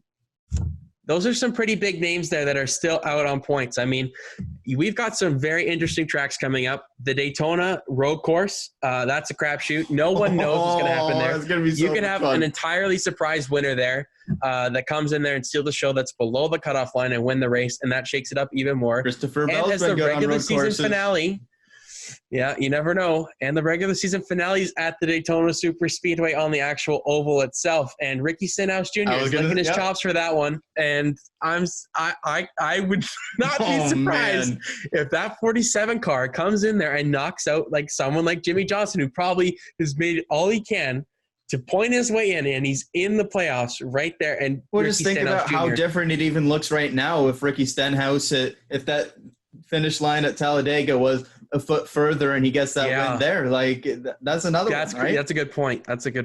And it's kind of been crazy. Do you think – I'll pose a question to you because I feel like this is a good time after this. I don't know if we're going to get another shock winner at Kansas, obviously, but I feel like after these past 2 weeks, it's a good time to just do a little bit of a reset here.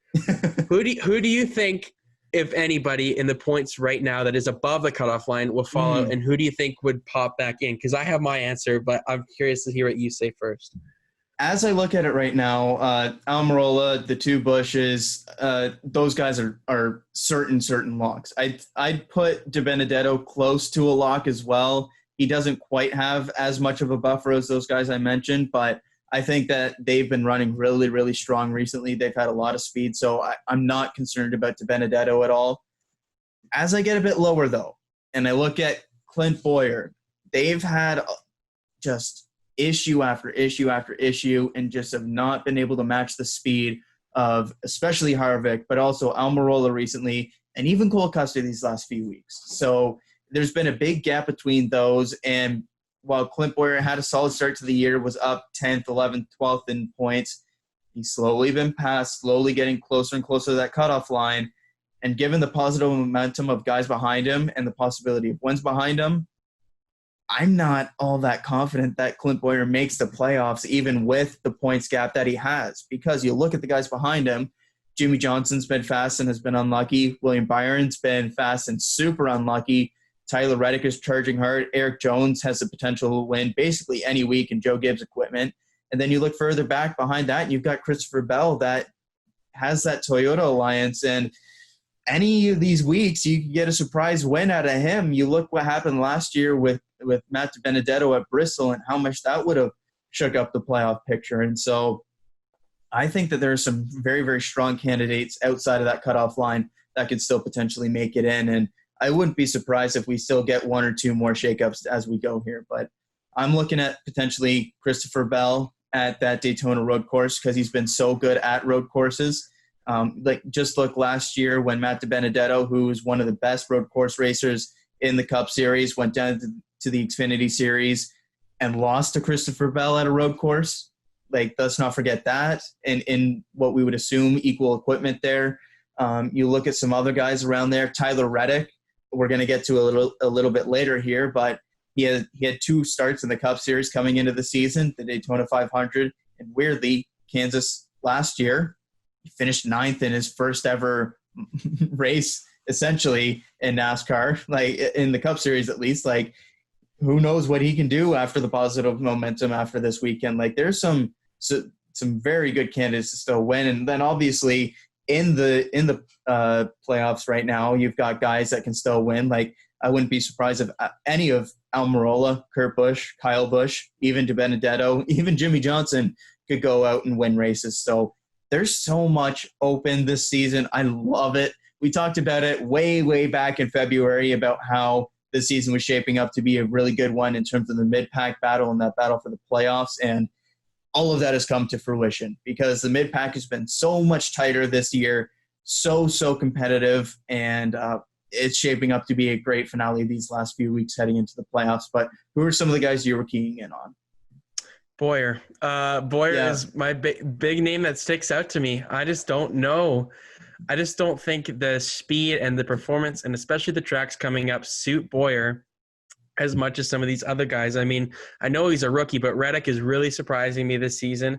I think he's definitely got some speed. I think Kansas this weekend, you could be looking at a rookie winning again this weekend with Bell and Reddick. I think those two guys are going to be in it to win it this weekend. And with Bell moving inside the top 24 in points now, he could get a top 15 starting spot for the first time since we've come back from the pandemic. He's starting back in the 30s, and that really puts a damper on his ability to get stage points. And if he had actually gotten to a stronger start before the break happened in those first four races, which was terrible for that 95 team, we could be looking at an entirely different point situation even more.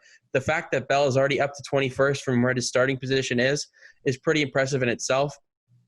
I don't think Bell will make the playoffs. I think he'll be inside the top 20 in points.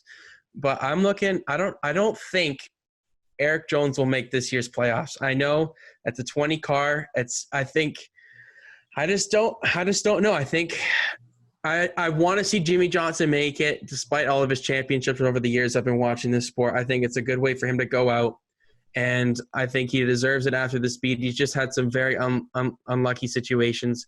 Obviously, that Brickyard one really, really hurts him, and the disqualification at Charlotte, like I mentioned earlier. So if anyone's going to fall out of the points, I'd say it's Bowyer. And I'd say that, I think Byron could be looking on the outside here too. Yeah. I think Reddick will be the guy that maybe points his way in. Just because I don't think he's as unlucky as those two guys of the 24 and the 20. I think you need luck here down the stretch too.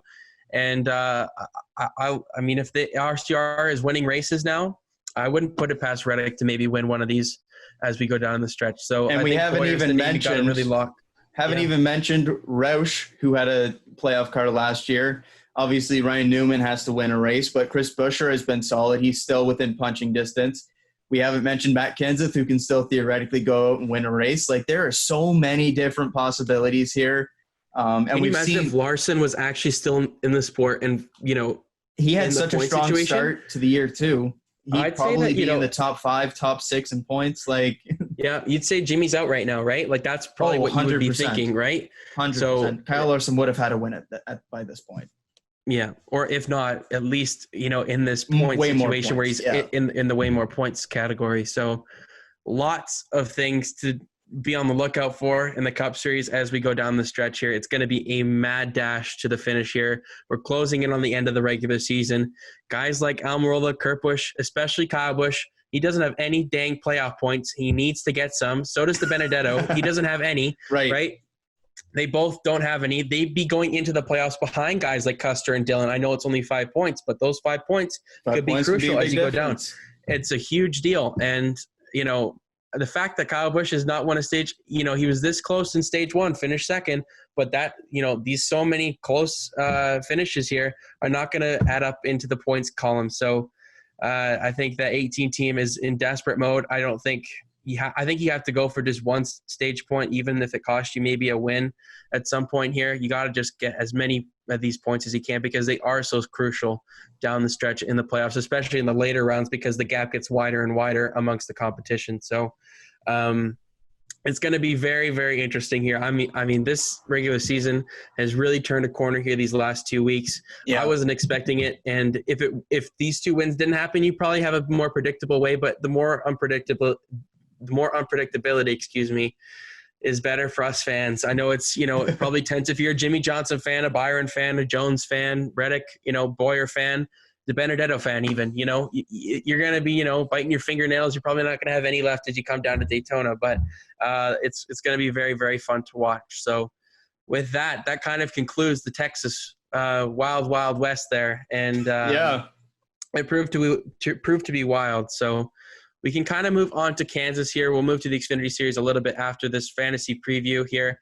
But first, we've got our Cush's threes of the week. Kyle, take it away. I'll make this a relatively short one because we've kind of hit all the points, really. Number one. That is Quinn Houff. Well, essentially. But most impressive of the week absolutely is RCR as a whole. From the crew chiefs to the drivers, everything about that team was amazing, and the strategy call and the ability to stay out. We talked about them a lot already, and they deserve it because they've been so good this year, especially compared to what they've done in the last few years. And to get a 1-2 finish for the first time since 2011, like that's the key stat right there. That's basically all it is. Number 2, Corey LaJoie, another 16th place finish for him. I believe that's his 3rd or 4th 16th place finish, just outside of that top 15 finish. Excellent run for him as he continues to make his case for getting that upgrade in equipment as we slowly approach silly season time. And speaking of which, another guy who's looking to make his case for silly season, another top 25 finish in that number 96 car for Daniel Suarez. Those two, Corey LaJoie and Daniel Suarez, are making some excellent cases in some, quite frankly, terrible equipment that they need to be in better equipment. And whether that's Front Row Motorsports, whether that's JTG, whether it's some other team that we don't necessarily have on the radar, they seriously need to be looking at these 2 drivers, especially at the back of the Cup Series field, because they have vastly outperformed their equipment. So much so that I'm gonna toss out a couple of numbers for you. In the Cup Series right now, 29th in points is Corey LaJoie with 243. Almost over 50 points back in 30th place is Ryan Preece in JTG Doherty equipment. And 6 points behind him in 31st is Daniel Suarez, who, if you remember, didn't qualify for the Daytona 500 because of a wreck in the Daytona or in the duels. And because of that, has raced literally one less race than Ryan Preece has. So if you're looking at it, not had a good season. He's been atrocious this year, whether it's from incidents or just on race pace. Those 2 guys are almost Corey LaJoie has a pretty significant gap to a JTG car, and Daniel Suarez is almost passing a JTG car. That just needs to tell you both how bad Ryan Preece has been this year, quite frankly, and how good those 2 have been, because they have no business being anywhere near a JTG car in points. And those 2 guys seriously need to be considered for an upgrade in equipment. And I pray that at least one of them gets an upgrade so that we can see a nice storyline similar to what Matt DiBenedetto's gone these last couple seasons. I hope we see something similar coming up soon. In terms of the duds, number 1, Quinn Houff. I don't want to talk about him anymore, so I'm going to leave it at that. Number 2, Jimmie Johnson. Fast car, does not get the result again. Needs to start getting these results because that playoff line is right there behind him.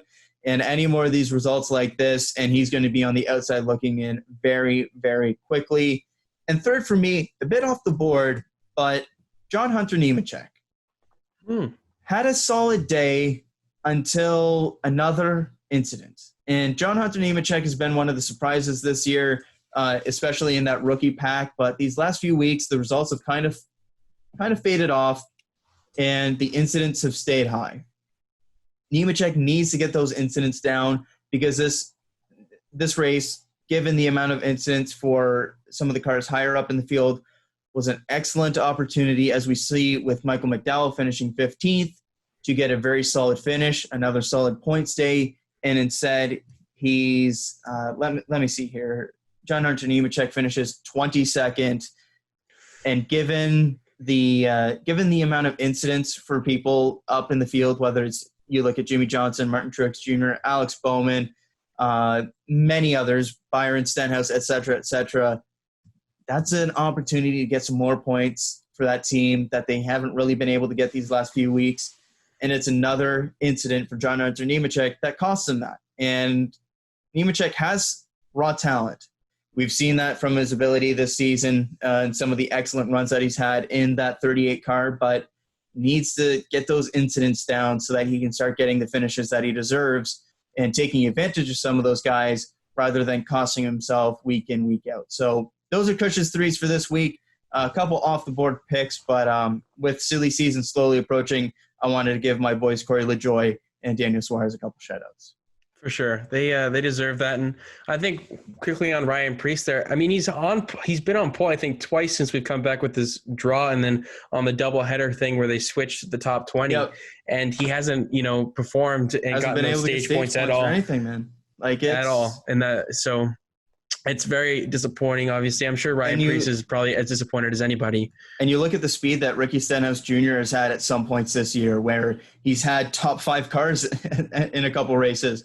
You look at the super speedways, and he's always at the front. And Ryan Preece has just been in a different universe and not the positive way. And I would be shocked, quite frankly, if he's back in that car next year, and for good reason, because a JTG car, given the Hendrick Alliance, given what Stenhouse Jr. has been able to do, given what Chris Buescher has done in that car the last few years, he should not be 30th in points. I don't care how many incidents, whatever, even when he's been on the track having a clean race, he hasn't been good enough. So we'll get into silly season at another time. But yes, Ryan Preece needs to turn it around quickly if he has any chance at staying in the Cup Series next year. Yeah, for sure. And it's going to be a tough road for that 37 car to try and, get a salvageable season here down the stretch here. Because if they haven't turned it around by now, I don't expect them to turn it around anytime soon, to be honest. And that's kind of it for Texas there, man. This is Texas was a thumbs up for me. That was a good race. Surprisingly solid one, yeah. Gave a lot of action, and my fantasy lineup looked pretty damn good at the end of it, as well as I kind of creamed Kyle this past weekend. So we move on to like 40 points. It wasn't good. And I guess Blaine as the stage 1 winner and the bonus picks as well. So I felt pretty good about that. And we move on to the Kansas fantasy preview. Kansas fantasy preview, excuse me. And starting it off, I'm going big this weekend because this past weekend there was an issue with the NASCAR fantasy. I'm sure some people experienced this. And you had a higher scoring driver maybe in your garage put it locked before the end of stage 3 because they didn't account for this year's stage numbers. Yeah, stage 2, excuse me. Yeah. And then they didn't account for the new stage lengths this season. They had it programmed to last season. And you kind of had your cars locked in your garage. What they did was they gave each person in fantasy the highest amount of points that they could. They put the guy with the lowest amount of points scoring in your entire lineup in your garage, and no usage is counted this past weekend for anybody. That is huge. If you're trying to save usage like someone like me and trying to conserve a Harvick usage and you leave the weekend you come into the weekend with 4 and you leave with 4 uses, that's huge. And this is my strategy here this weekend, because I was not originally going to have Kevin Harvick in my lineup this weekend because I like Dover and Michigan a little bit more. But Kansas has been a really good track for him, and I'm putting him in my lineups. But I'll get to Harvick here in a second. First off, I'm starting off with a big name, Martin Truex Jr. He's going to be my A guy this weekend. He's got an average finish in the last 6 races of 5.67, 2 wins, 5 top 10 finishes, 241 laps led, and I'm looking at a bounce-back weekend for the 19 team here this weekend after a struggle here at Texas. He showed speed at Kentucky, and I think, the 1.5 miles has probably been where the 19 team has been, strongest. He was running good in Texas before he had his issue. And I think that 19 car is going to be pretty quick. We don't know the qualifying draw or anything right now that will come up tomorrow on the Wednesday. But you can kind of guess, based on the numbers, who's going to be good depending on their starting position. So Kevin Harvick is also going to be in my lineup this weekend because of the usage thing. I probably wouldn't put him in, but I will put him in this time. Average finish in his career here is 9.78. That's really, really good. 3 wins, 15 top 10s, and 28 career starts, 855 laps led. Not too shabby there for the 4 car. Not to mention that he's probably been the best car this season. Not to mention maybe on 1.5 miles, but, as a whole. So I'd say Kevin Harvick is a pretty good bet this weekend. Chase Elliott is also in my lineup. I've got a lot of uses on the 9 car. I'm going to plan to use those up pretty quickly here as he's got some strong tracks coming up for him. He's got an average finish in the last 6 races of 8.67, 1 win, 4 top 10s, 93 laps led. He won the fall race here in 2018 in the playoffs, and he finished second there in the fall last season in the playoffs as well. So I think Chase Elliott's going to be really, really good this weekend. And on to my 4th guy, I've got Kyle Busch in my lineup this weekend. I mean, he was fast at Texas. I should have put him in, probably his best points earning of the season. So I kind of regret not putting him in there. Probably could have earned me a couple more points, but that's in hindsight. And his average finish over the last 6 races, 10.67, not too bad for the 18 car. 5 top 10s, 172 laps led. And he showed some speed at Texas, like I mentioned. And I think that's all I really needed to see. If he can get some speed on these 1.5 mile tracks, that's a good sign. And with Kansas being, early in his career was a really missed track for him. But, I'd say since 2016, 2015, he's kind of turned the corner there.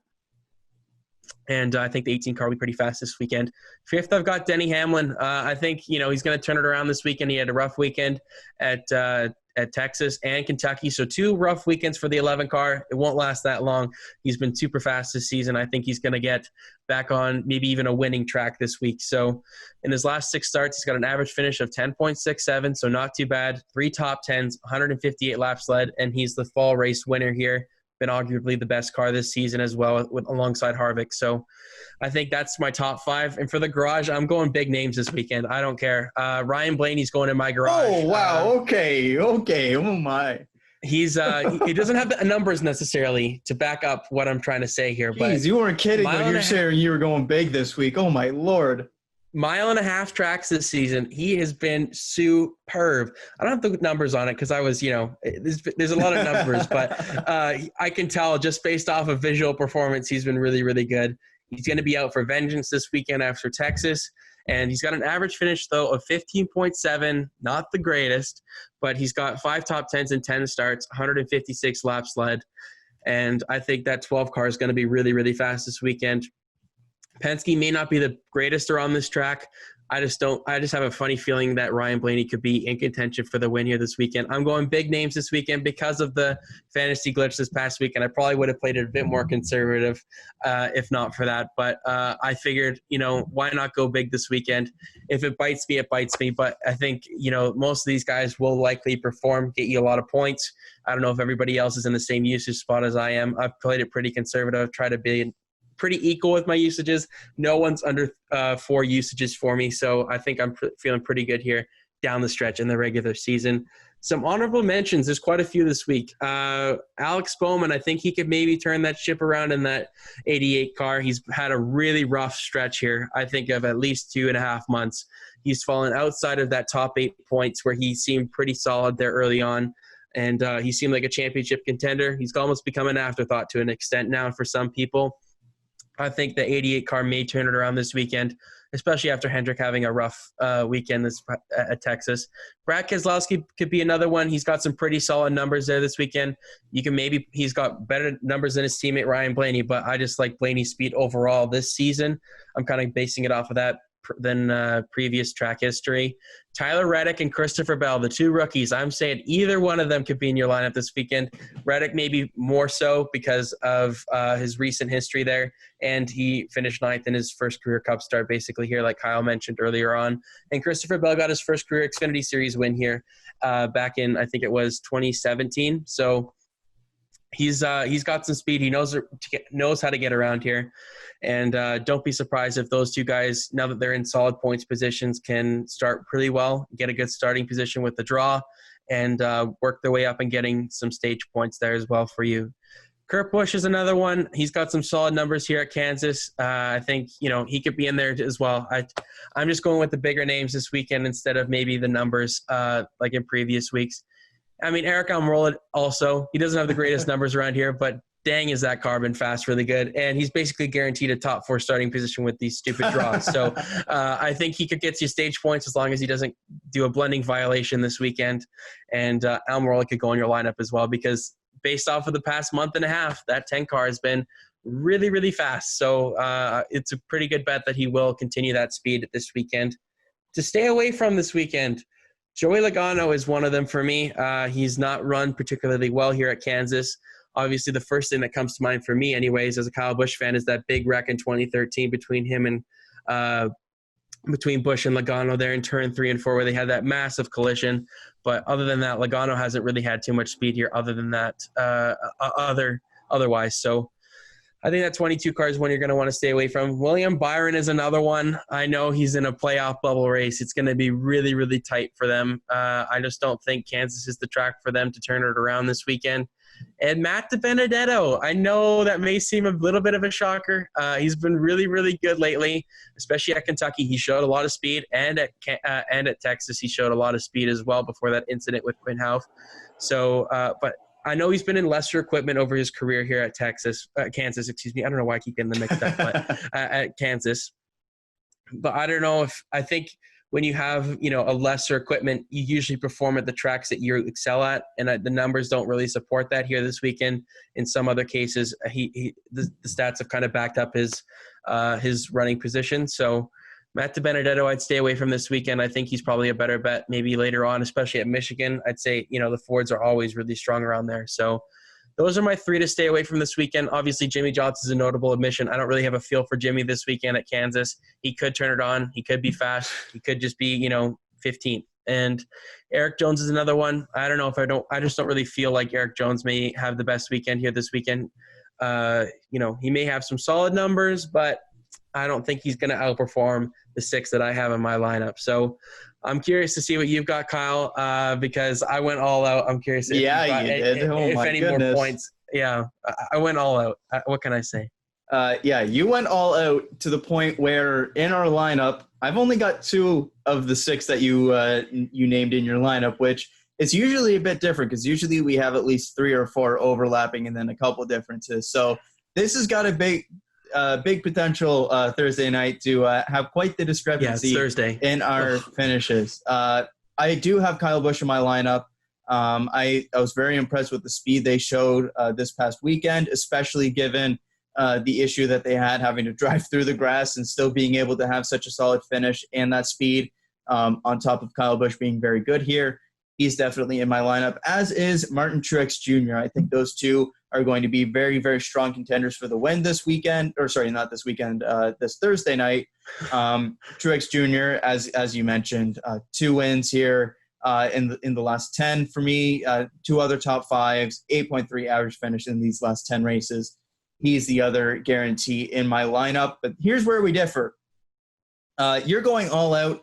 I'm going a little bit more conservative. Beginning with Alex Bowman.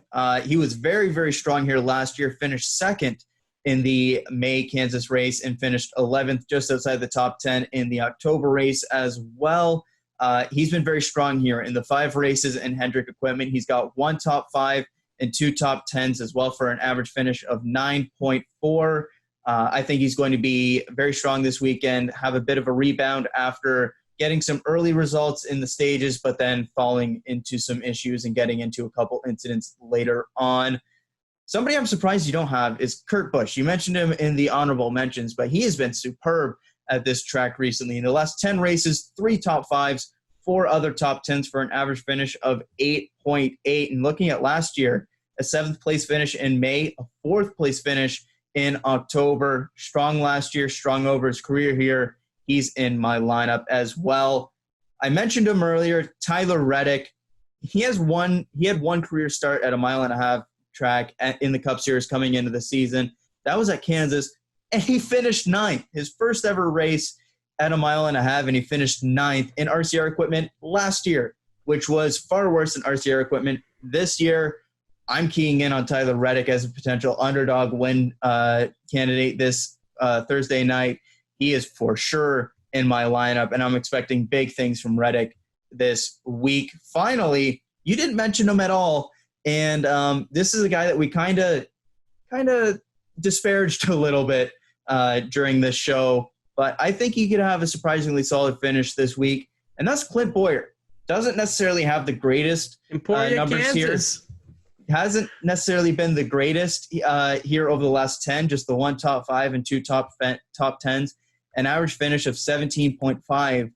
But last year was very solid at Kansas. A 5th place finish in May to go with an 8th place finish in October. Given SHR's speed, I know Clint Bowyer hasn't quite had the same caliber of speed as the rest of that stable, but given Clint Bowyer does have that SHR label, has been good here last year specifically, I'm going to give him that garage pick for this week.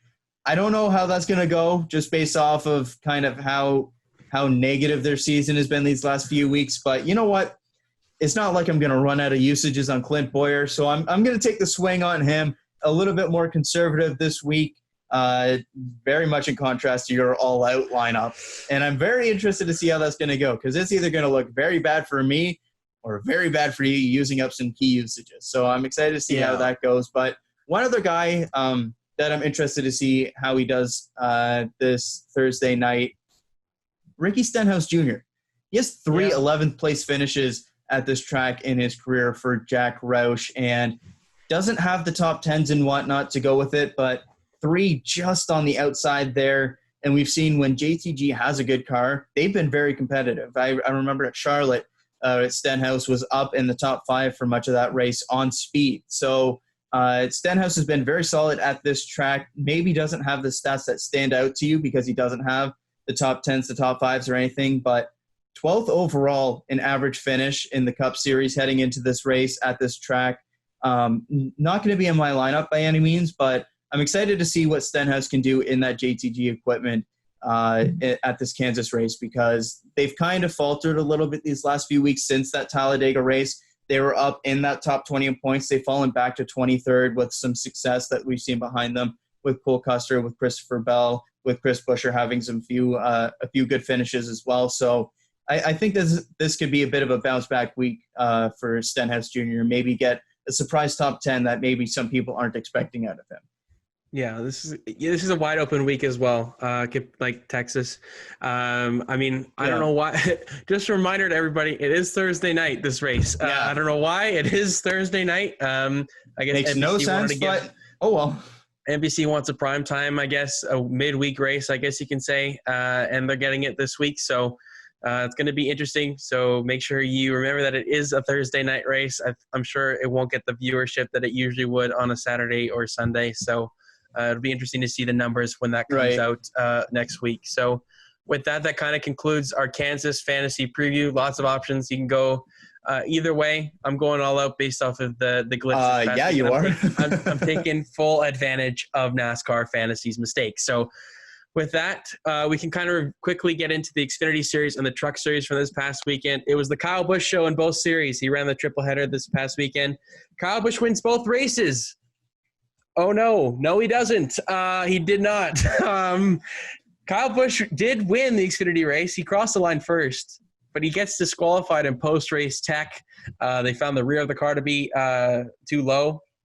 So he gets that win taken away. What seemed to be 98 career wins at the Xfinity Series and that much closer to retirement in that series.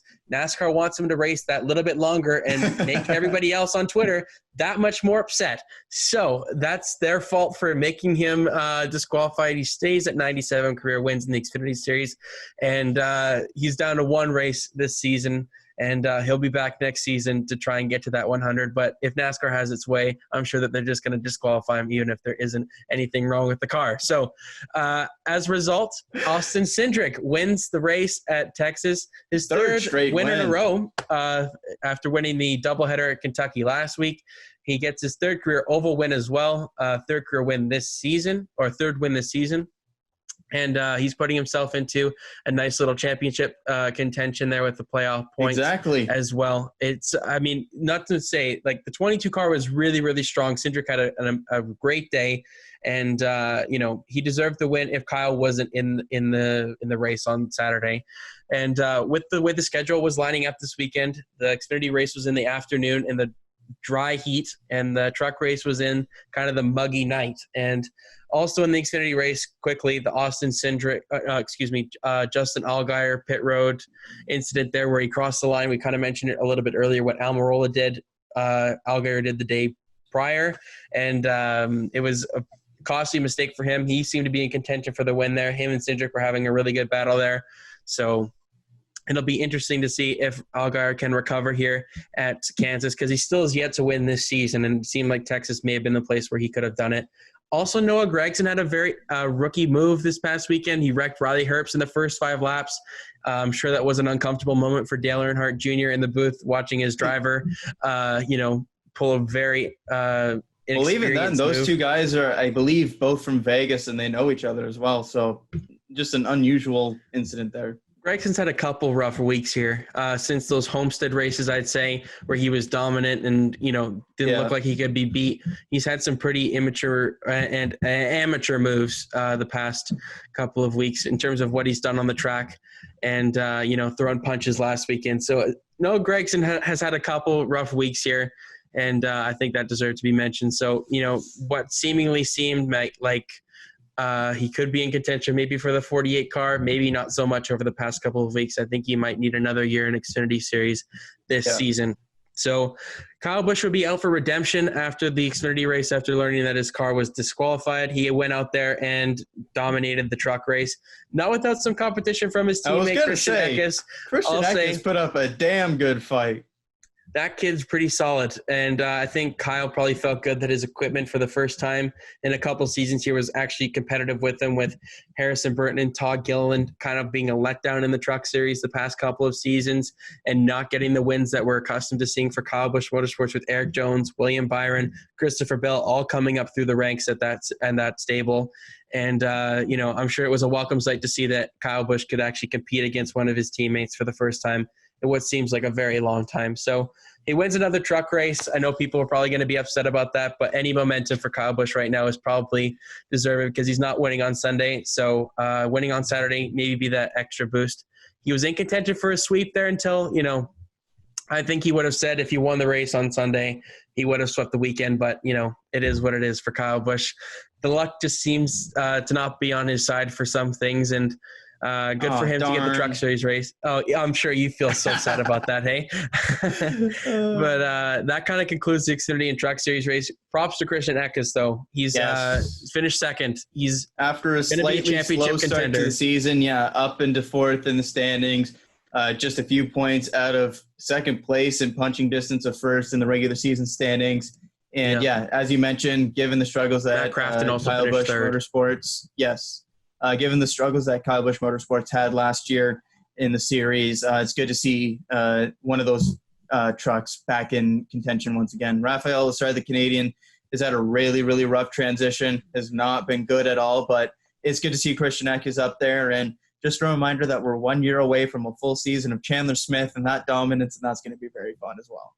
That's true. We are in Kyle Busch has got some bright young talent in his system, and Toyota's going to have a very fun time trying to filter these drivers through their youth development system and into only 5 Cup Series rides, basically. So they're going to run out of seats here pretty quickly, and the other teams are going to be chomping at the bit. They've already lost out on Noah Gragson and I guess William Byron in the Toyota stable. Yes. So it's going to be another loss probably down the stretch here. They can't save everybody. Eventually, these guys are going to go to different manufacturers. The key thing is holding on to the good ones and not losing your Joey Logano's again. That's the key. Yeah. Well, it's crazy to think that Logano was in that, Joe Gibbs system, and, he was, in the Cup Series in a Joe Gibbs car. I don't think people really realize that enough. He hasn't been at Penske his entire career. He had some struggles in the 20 car. And Matt Kenseth just left Roush and just kind of booted him out of there. And I'm sure they kind of regret that decision maybe a little bit later on. I mean, he was in contention there in 2013. I think they definitely regret that decision. Matt Kenseth is good. I don't know, though. I think the team dynamic would be even worse with Logano, Hamlin, and Kyle Busch. Okay, that's fair. That's fair. I'll give you that. I'll give you that. I don't think that would be a happy camp. Value. Oh my God. Can you imagine the internal combustion in that team? Good Lord. Oh. I digress. If that was the case, Kyle Busch would have started his own Cup Series team by now. He'd probably be in Hendrick Motorsports. He'd go back. He'd jump ship. I don't know about Logano, but that's a bit much. I don't know about that. Whatever. I'm happy with the way things worked out. Logano fits the Penske mold. Oh man, he fits the Penske mold. I'm not complaining. Yeah, it makes sense that he's there. So. That's the Texas recap. That's everything that happened at the Texas Motor Speedway this weekend, along with Joey Logano moving to Penske some years ago. So with that, we move on to a different motorsport this weekend. We'll move on to Formula One first, and then we'll get to some IndyCar news because some news came out before we recorded the show. So we'll end the show on that. Formula One in Hungary this weekend, 3rd weekend in a row, like I mentioned off the top of the show. They are in action. They have a break this weekend before they go to Silverstone in Britain for 2 races in a row there. So welcome break probably for these guys after 3 hard weeks of grinding and getting in the cars to a place where they feel like they're competitive. There was a threat of rain in qualifying. We'll start off with that. Some sprinkles fell on the track, but it didn't really affect anything. They never got a chance to go over to the intermediate tires. They all stayed on slicks. And track evolution with a capital E, as Martin Brundle liked to said in Q1, as basically every car that was out at the end of the session picked up speed. It was pretty incredible to watch the leaderboard fluctuate. When you move up to 8th, then you could be on the bubble in a matter of seconds. But both Williams make it out of Q1 once again. That Williams has really turned a corner this weekend, and that was in the dry. It wasn't in the wet this weekend. That's a huge statement for that team. Both Haas's and Alfa Romeos were out in Q1 this weekend alongside Danny Kvyat. But the Haas's would kind of turn it around in the race, as we will get to. Both Renaults and Williams would actually get out in Q2. They couldn't quite get that Q3. I'm sure that was disappointing for Renault that Ricciardo and Ocon didn't really have as much speed. But George Russell actually out-qualified the other guy that missed in Q2, Alex Albon in a Red Bull. George Russell beat a Red Bull car this weekend in dry conditions. That kid is very fast on Saturdays. He's got some real competitive speed. Good. He's so good. He beat his buddy Alex Albon. They was really, really close. Albon was really struggling with the car there in Q2, and he just couldn't quite find a clean racetrack, they said. He was in dirty air, so he didn't quite get the lap that he wanted. Gasly had engine troubles at the end of Q2 as well, but he was already in the top 10, so he moves on to Q3 without having to complete a lap and would start P10. Mercedes qualified 1, 2, 3, 4 at the Hungarian Grand Prix. I know that may sound like a lot of cars for one team, but it is. Because the Racing Points have basically copied Mercedes, as we've mentioned, and Mercedes, obviously the main team. Hamilton on pole, Bottas second, not surprising there. Lance Stroll, the Canadian, our Canadian boy, P3, out-qualifying Sergio Perez this weekend, and that's a huge statement for Lance Stroll to beat his teammate. Statement. That's huge after some, discussions, as we talked last week on Thursday, about Vettel moving to Racing Point and maybe replacing either Perez or Stroll. It seems like both drivers are up in the air in terms of their contract situation or their seat situation for next season. And I'm sure qualifying and the race result really helped Lance Stroll this weekend. Absolutely. And the Ferraris showed some speed this weekend, actually. Both drivers made it into Q3. The Ferraris qualified P5 and P6 with Vettel ahead of Leclerc. Verstappen P7, I'm sure that's really disappointing for Saturday's speed for the Red Bull, because this is meant to be one of their better tracks with the higher downforce needed with the corners. And the two McLarens P8 and P9 with Lando ahead of Sainz. So, a lot of parity there. Lots of different teammates pairings in that top 10. And I'm sure it was pretty interesting there for Racing Point to be in a situation where they feel like they're in podium contention after, being a mid-pack team. They legitimately are a top 3, top 4 manufacturer this season. So good to see that, it is basically copying one car to the other, but if it works. If it works, it works. It works. And it's working damn well for them. So we move on to the race. On to the outlet from the garage. Max Verstappen pulls off a pretty rookie move. He loses control on the outlap, not the formation lap, but it was wet.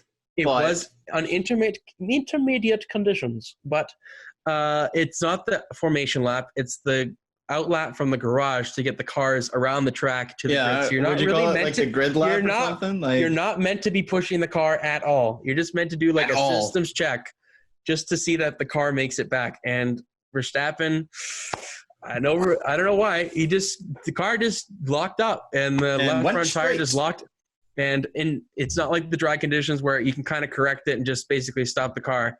You're basically on ice. And Verstappen was skating along the pavement there and crashes into the barrier, breaking the front left suspension of his car.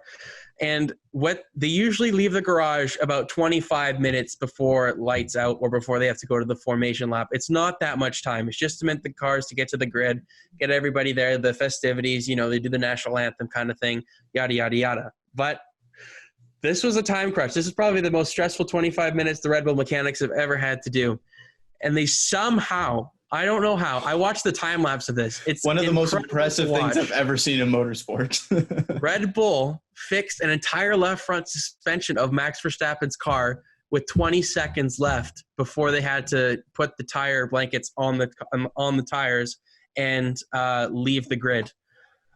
Unbelievable. And it turned out to be an unbelievable finish for Max Verstappen after seeming like he may not even start the race, which we'll get to his finish in a little bit. But holy smokes, Kyle, this was incredible that Red Bull was able to pull this off. I mean, they were scrambling. I'd never seen such a unison of people working so effectively and coherently in a time of, panic, I'd imagine. I can't imagine what they were feeling trying to change an entire front suspension, not in the garage area. They had to take all that stuff out of the garage, take it to the grid, put it all together, and make sure that it worked. So, Kyle, I just love to hear quickly your thoughts on everything there with Verstappen, because it was quite the start before the lights went out at the Hungarian Grand Prix.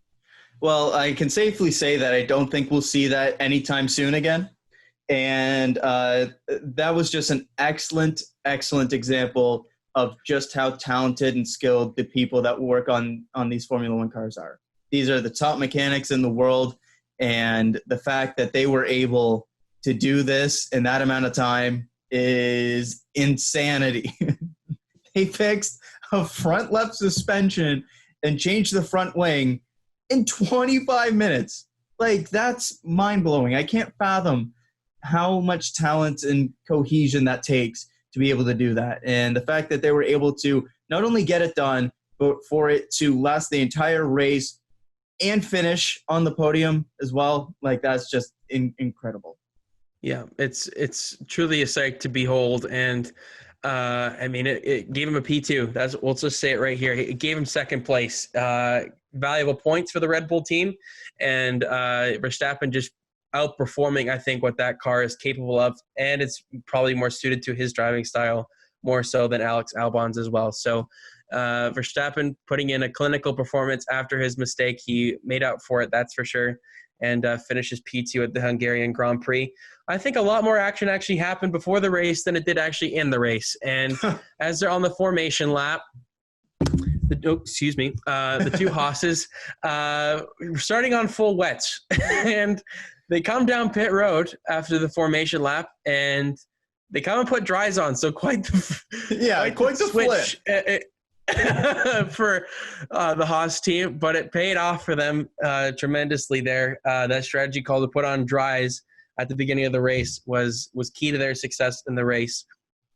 So after they put the dry tires on, they're kind of having to stay at the back of the pack. They have to start from the pit lane, but Hamilton gets off the line very, very well. It was a clinical start from Hamilton as per usual. Bottas, though, struggles off the line, cannot get going.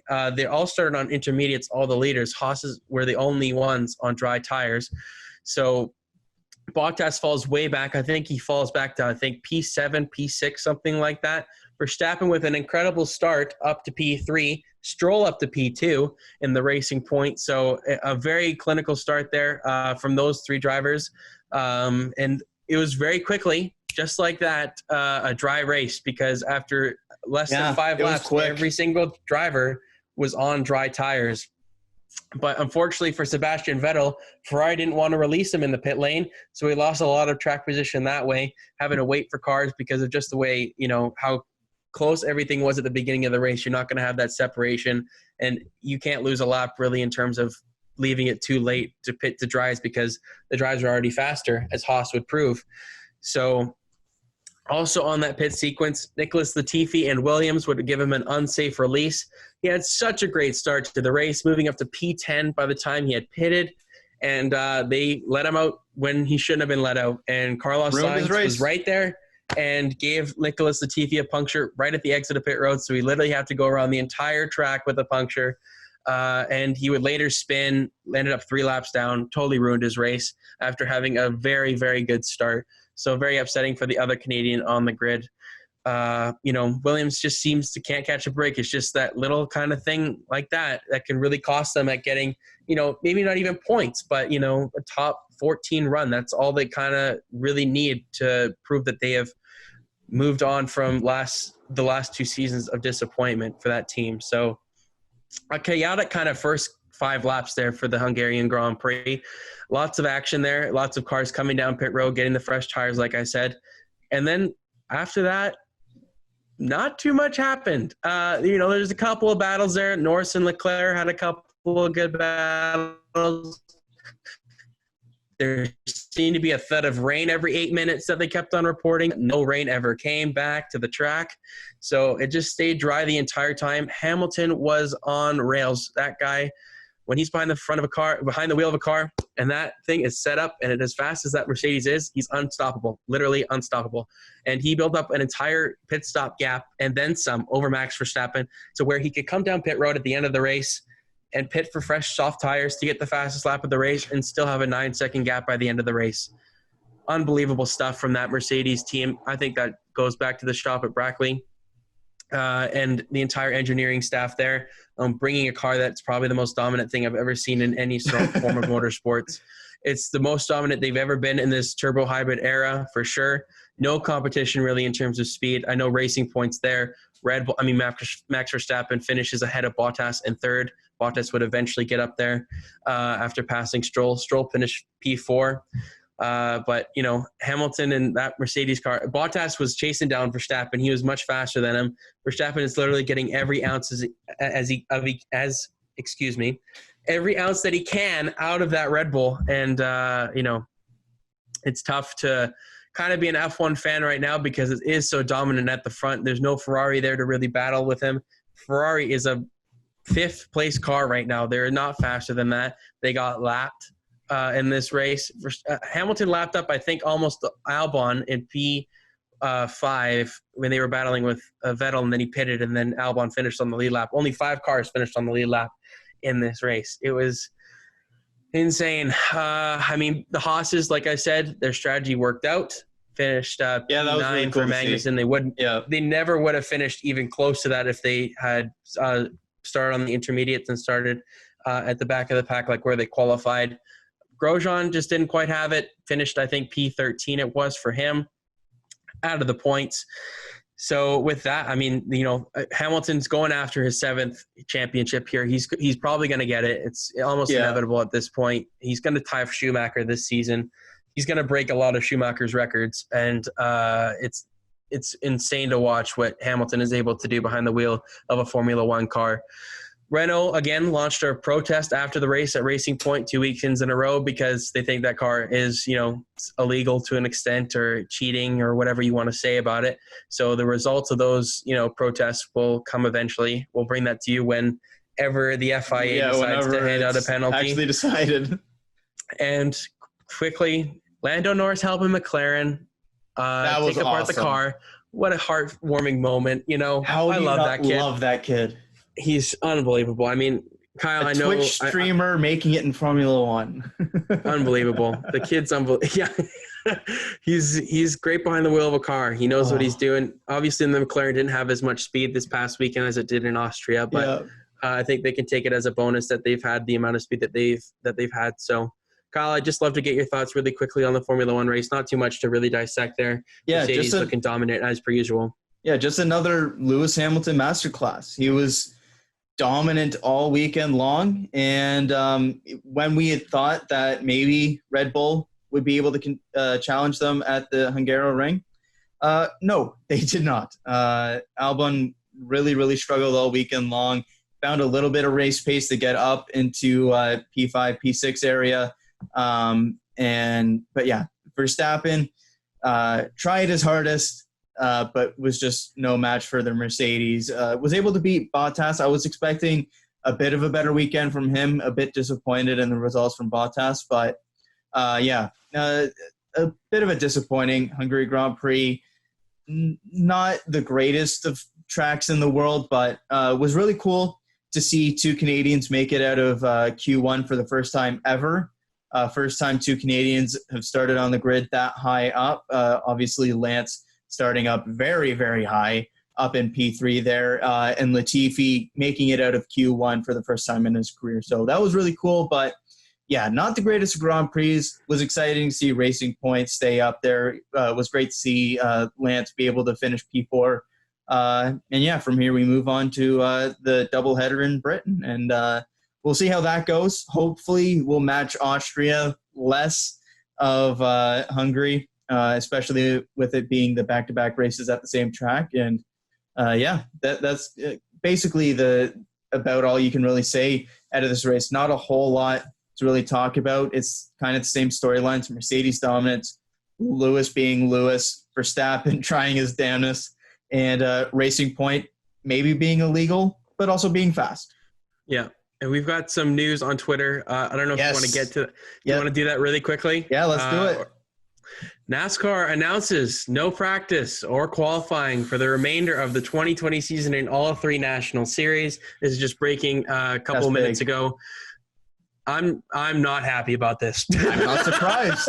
I'm not surprised. Oh, brother, that is ridiculous. I don't get that. I don't decision, agree with this quite at all. Frankly, I don't get That's it. ridiculous. For the regular season, yes, I completely agree. IndyCar is having practices. I think NASCAR should be able to do the same. Formula One's having a full weekend. Yeah, I think that's ridiculous. Just do it the day of. For the playoffs. I don't know if he can. I think that's ridiculous. For the playoffs, God, it's so frustrating. Yeah, that is frustrating. Even no practice. It's just a fan. Just a qualifying. Just qualifying.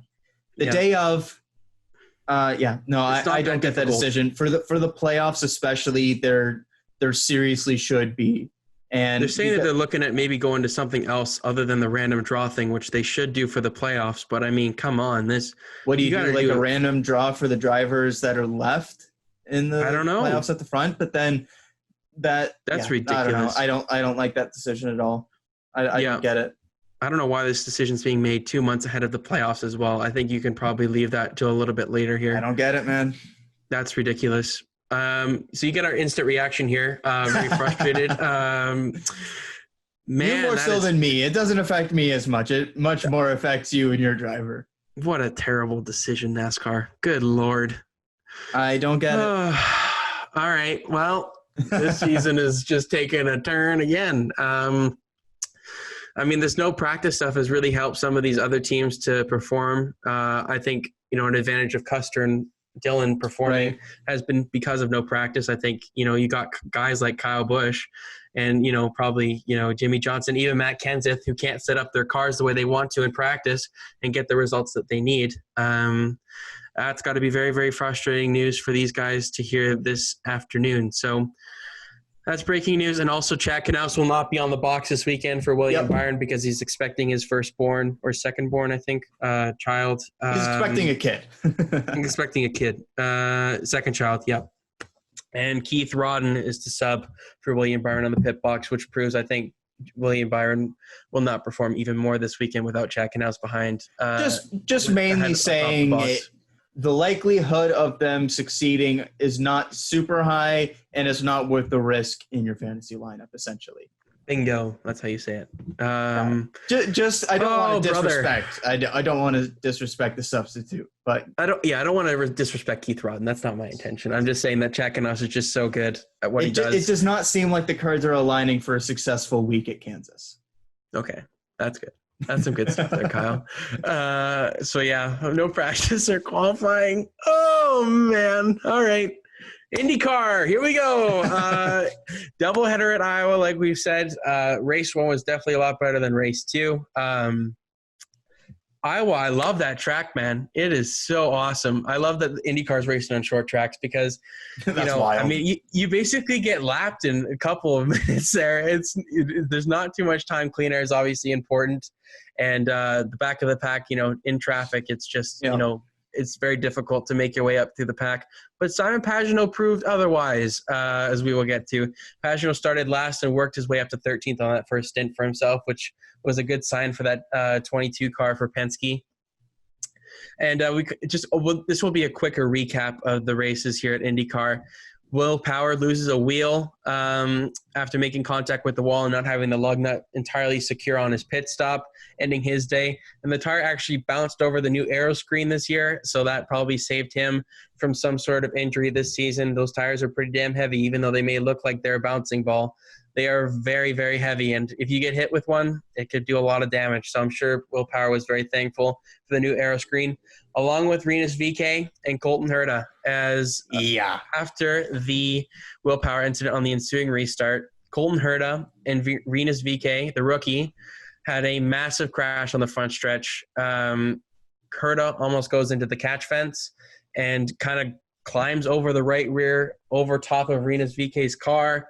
Both drivers would be okay, thankfully. The new aero screen really coming into play there. The safety in IndyCar is really taking that next step with this thing. We may have been looking at a very serious accident this past weekend with that incident. The rookie, was so close to being 10 times, 100 times worse than the outcome. If the aero screen isn't here this year, we're looking at a significantly different wreck. If Colton Herta is like half a foot further and gets into the catch fence, we're looking at a very different wreck. But all of those factors combined to make this a scary looking wreck, but thankfully one that both drivers were okay, walked away from, were completely fine, and raced the next day. But yeah, that wreck, that was very scary for both of them. Extremely, extremely scary, whether it's the Colton Herta's car getting into the aero screen and essentially looking like it was on trajectory to make contact with VeeKay's helmet, whether it's Herta almost getting into the catch fence, whether it's the debris that they kind of caught later on one of the replays off of Colton Herta's car hitting the aero screen of Marcus Ericsson's car as well. Excellent examples in the span of 5 minutes of why the aero screen is so important, why it doesn't matter if the cars don't look as good, that it's a necessity because we don't need a cosmetic thing deciding drivers' lives, essentially. It's too important. We've seen it time and time again. Now in IndyCar, and since Formula One has introduced the halo as well, it makes too much sense to have them. The positives far, far, far outweigh the negatives. And that first race at Iowa, just show that 5-minute clip of the broadcast to anyone that thinks that the aero screen is dumb, essentially. No, yeah, that's exactly right. And I'm sure that the drivers, it does protect them with the safety, but the heat gets in there as well. They're dying in there. I mean, it's a lot hotter in there this season in the cockpit. And hopefully for next year, I hope that they could give them a little bit more cooling as well. Just, I you think can just see the driver is just so deflated afterwards because they're just, you saw Will Power afterwards in an ice bath kind of thing. And, they're just, on pit lane, just kind of like bent over. It reminded me of Bubba Wallace a little bit at Atlanta. Yeah, when he kind of passed they out need with to the heat. figure out some kind of ventilation and cooling system for that. And I don't know if that's something that could come in the next few races later on this season, or if that's something that will have to come for next season. But yeah, that definitely makes sense. Yeah, they just looked exhausted, and rightly so. I mean, it's not easy in the midsummer months here, especially when it's the hottest no power conditions steering of the as year. well in those Indy cars. Yeah, it's no joke in that series too. I know we may not always talk about it the most compared to the other two series, but IndyCar is some stones. Like IndyCar is by far the most dangerous motorsport of the big ones.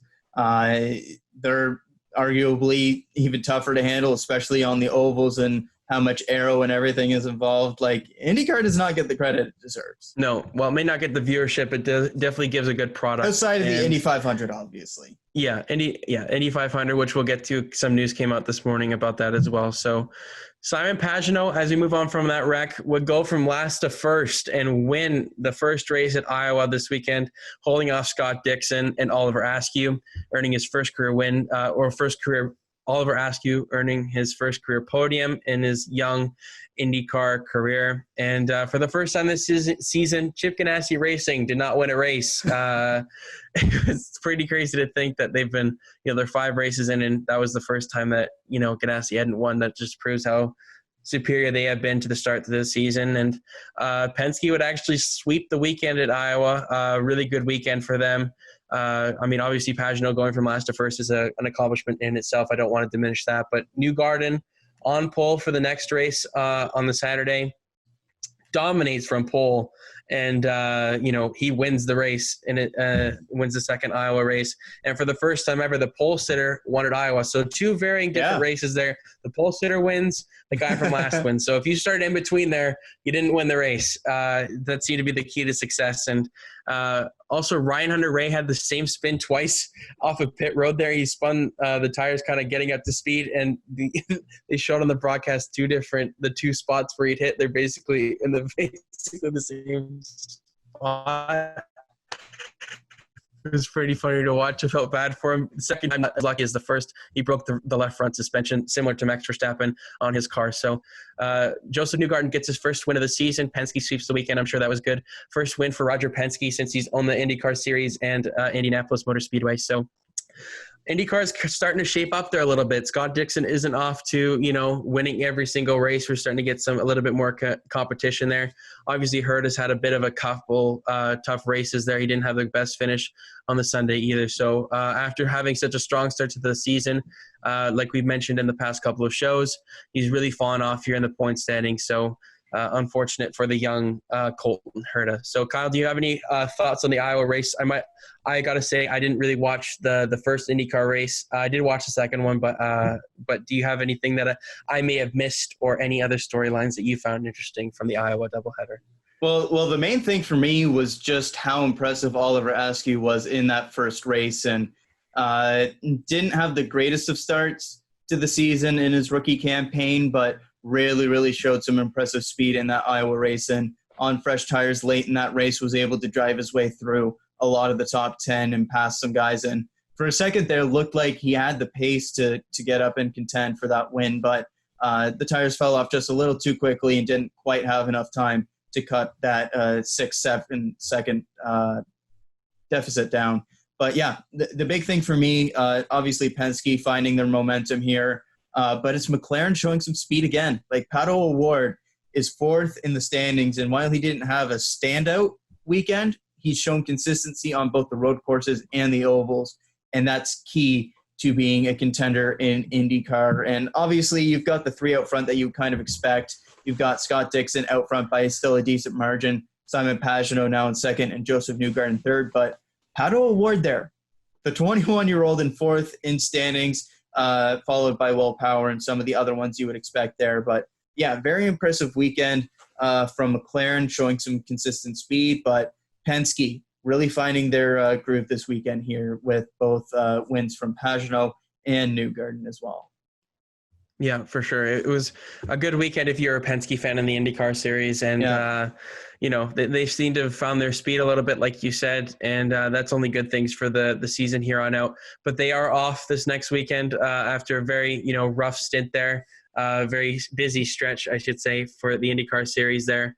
They get a week off, and that's probably well-deserved for all those teams after having to travel through a lot of different places across the state. So I'm sure it's a well-deserved break for both the drivers to recover from the heat at Iowa this past weekend, and for the teams to try and settle back, get a feel of things, get a read on how they performed so far early on in this season. So good things from IndyCar there this weekend at Iowa. Hopefully the NASCAR Cup Series moves there eventually down the line, because I think it would be a very good race to have there. And also some other news that broke this morning just on the Indy 500 coming up in a couple of weeks' time. Jenna Fryer broke the news on what kind of are with fans coming back for this race. 25% of the seats will be filled for the Indy 500, which will be good for them. I don't know if they should have fans necessarily. I mean, it is such a huge capacity at Indianapolis Motor Speedway. I'm sure that they can probably socially distance people to an appropriate amount, but 25% is still a lot of people for that, for the amount of capacity that speedway holds. Face masks will be required. Ticket sales end Friday. Hand sanitizer will be distributed to everybody, and temperature checks at the entry as well. So if you're going to the Indy 500, please be safe. It is for everybody's best interest that you do perform these tasks, or else you will not be entered into the race for the Indy 500. So obviously, Roger Penske living up to his promise of having fans at the track this week, or for the Indy 500, but it's not to the amount he probably wanted. I'm sure, but some fans is better than no fans, probably in his eyes. But for the safety of everybody, it may not be the best case scenario to have fans at the track at the Indy 500, but that is to be seen. So Kyle, Indy 500 is coming up pretty soon, and what are your thoughts on kind of like the news really quickly here that broke with everybody trying to be safe and sound? Yeah, I think 25% is the happy medium. 50% would have been way too much, but at 25%, given how massive the facilities are at Indianapolis Motor Speedway, I think that's very, very feasible, especially given that it'll be in a month and a half as well, couple months out. So I think that 25% is feasible, because the main thing is the socially distancing. And with such a big facility at 25%, I feel like you can properly distance. And given the precautions as well with the face masks, the temperature checks, the distribution of hand sanitizer, all these kind of things, it makes a lot of sense to me. And I think that they should be able to do that without a problem. Yeah, I agree. It's going to be interesting to see how they play it. Yeah. It's all about doing it responsibly. And when you've got it at max 25%, when you've got that much space to distance, when you're doing the temperature checks, the face masks, all these kind of things, when you do it responsibly, you can do it. And given these circumstances, I feel like it should go off fairly well. Yeah, for sure. Indy 500 is always a spectacle, no matter what kind of fan you are. Probably my favorite race of the year.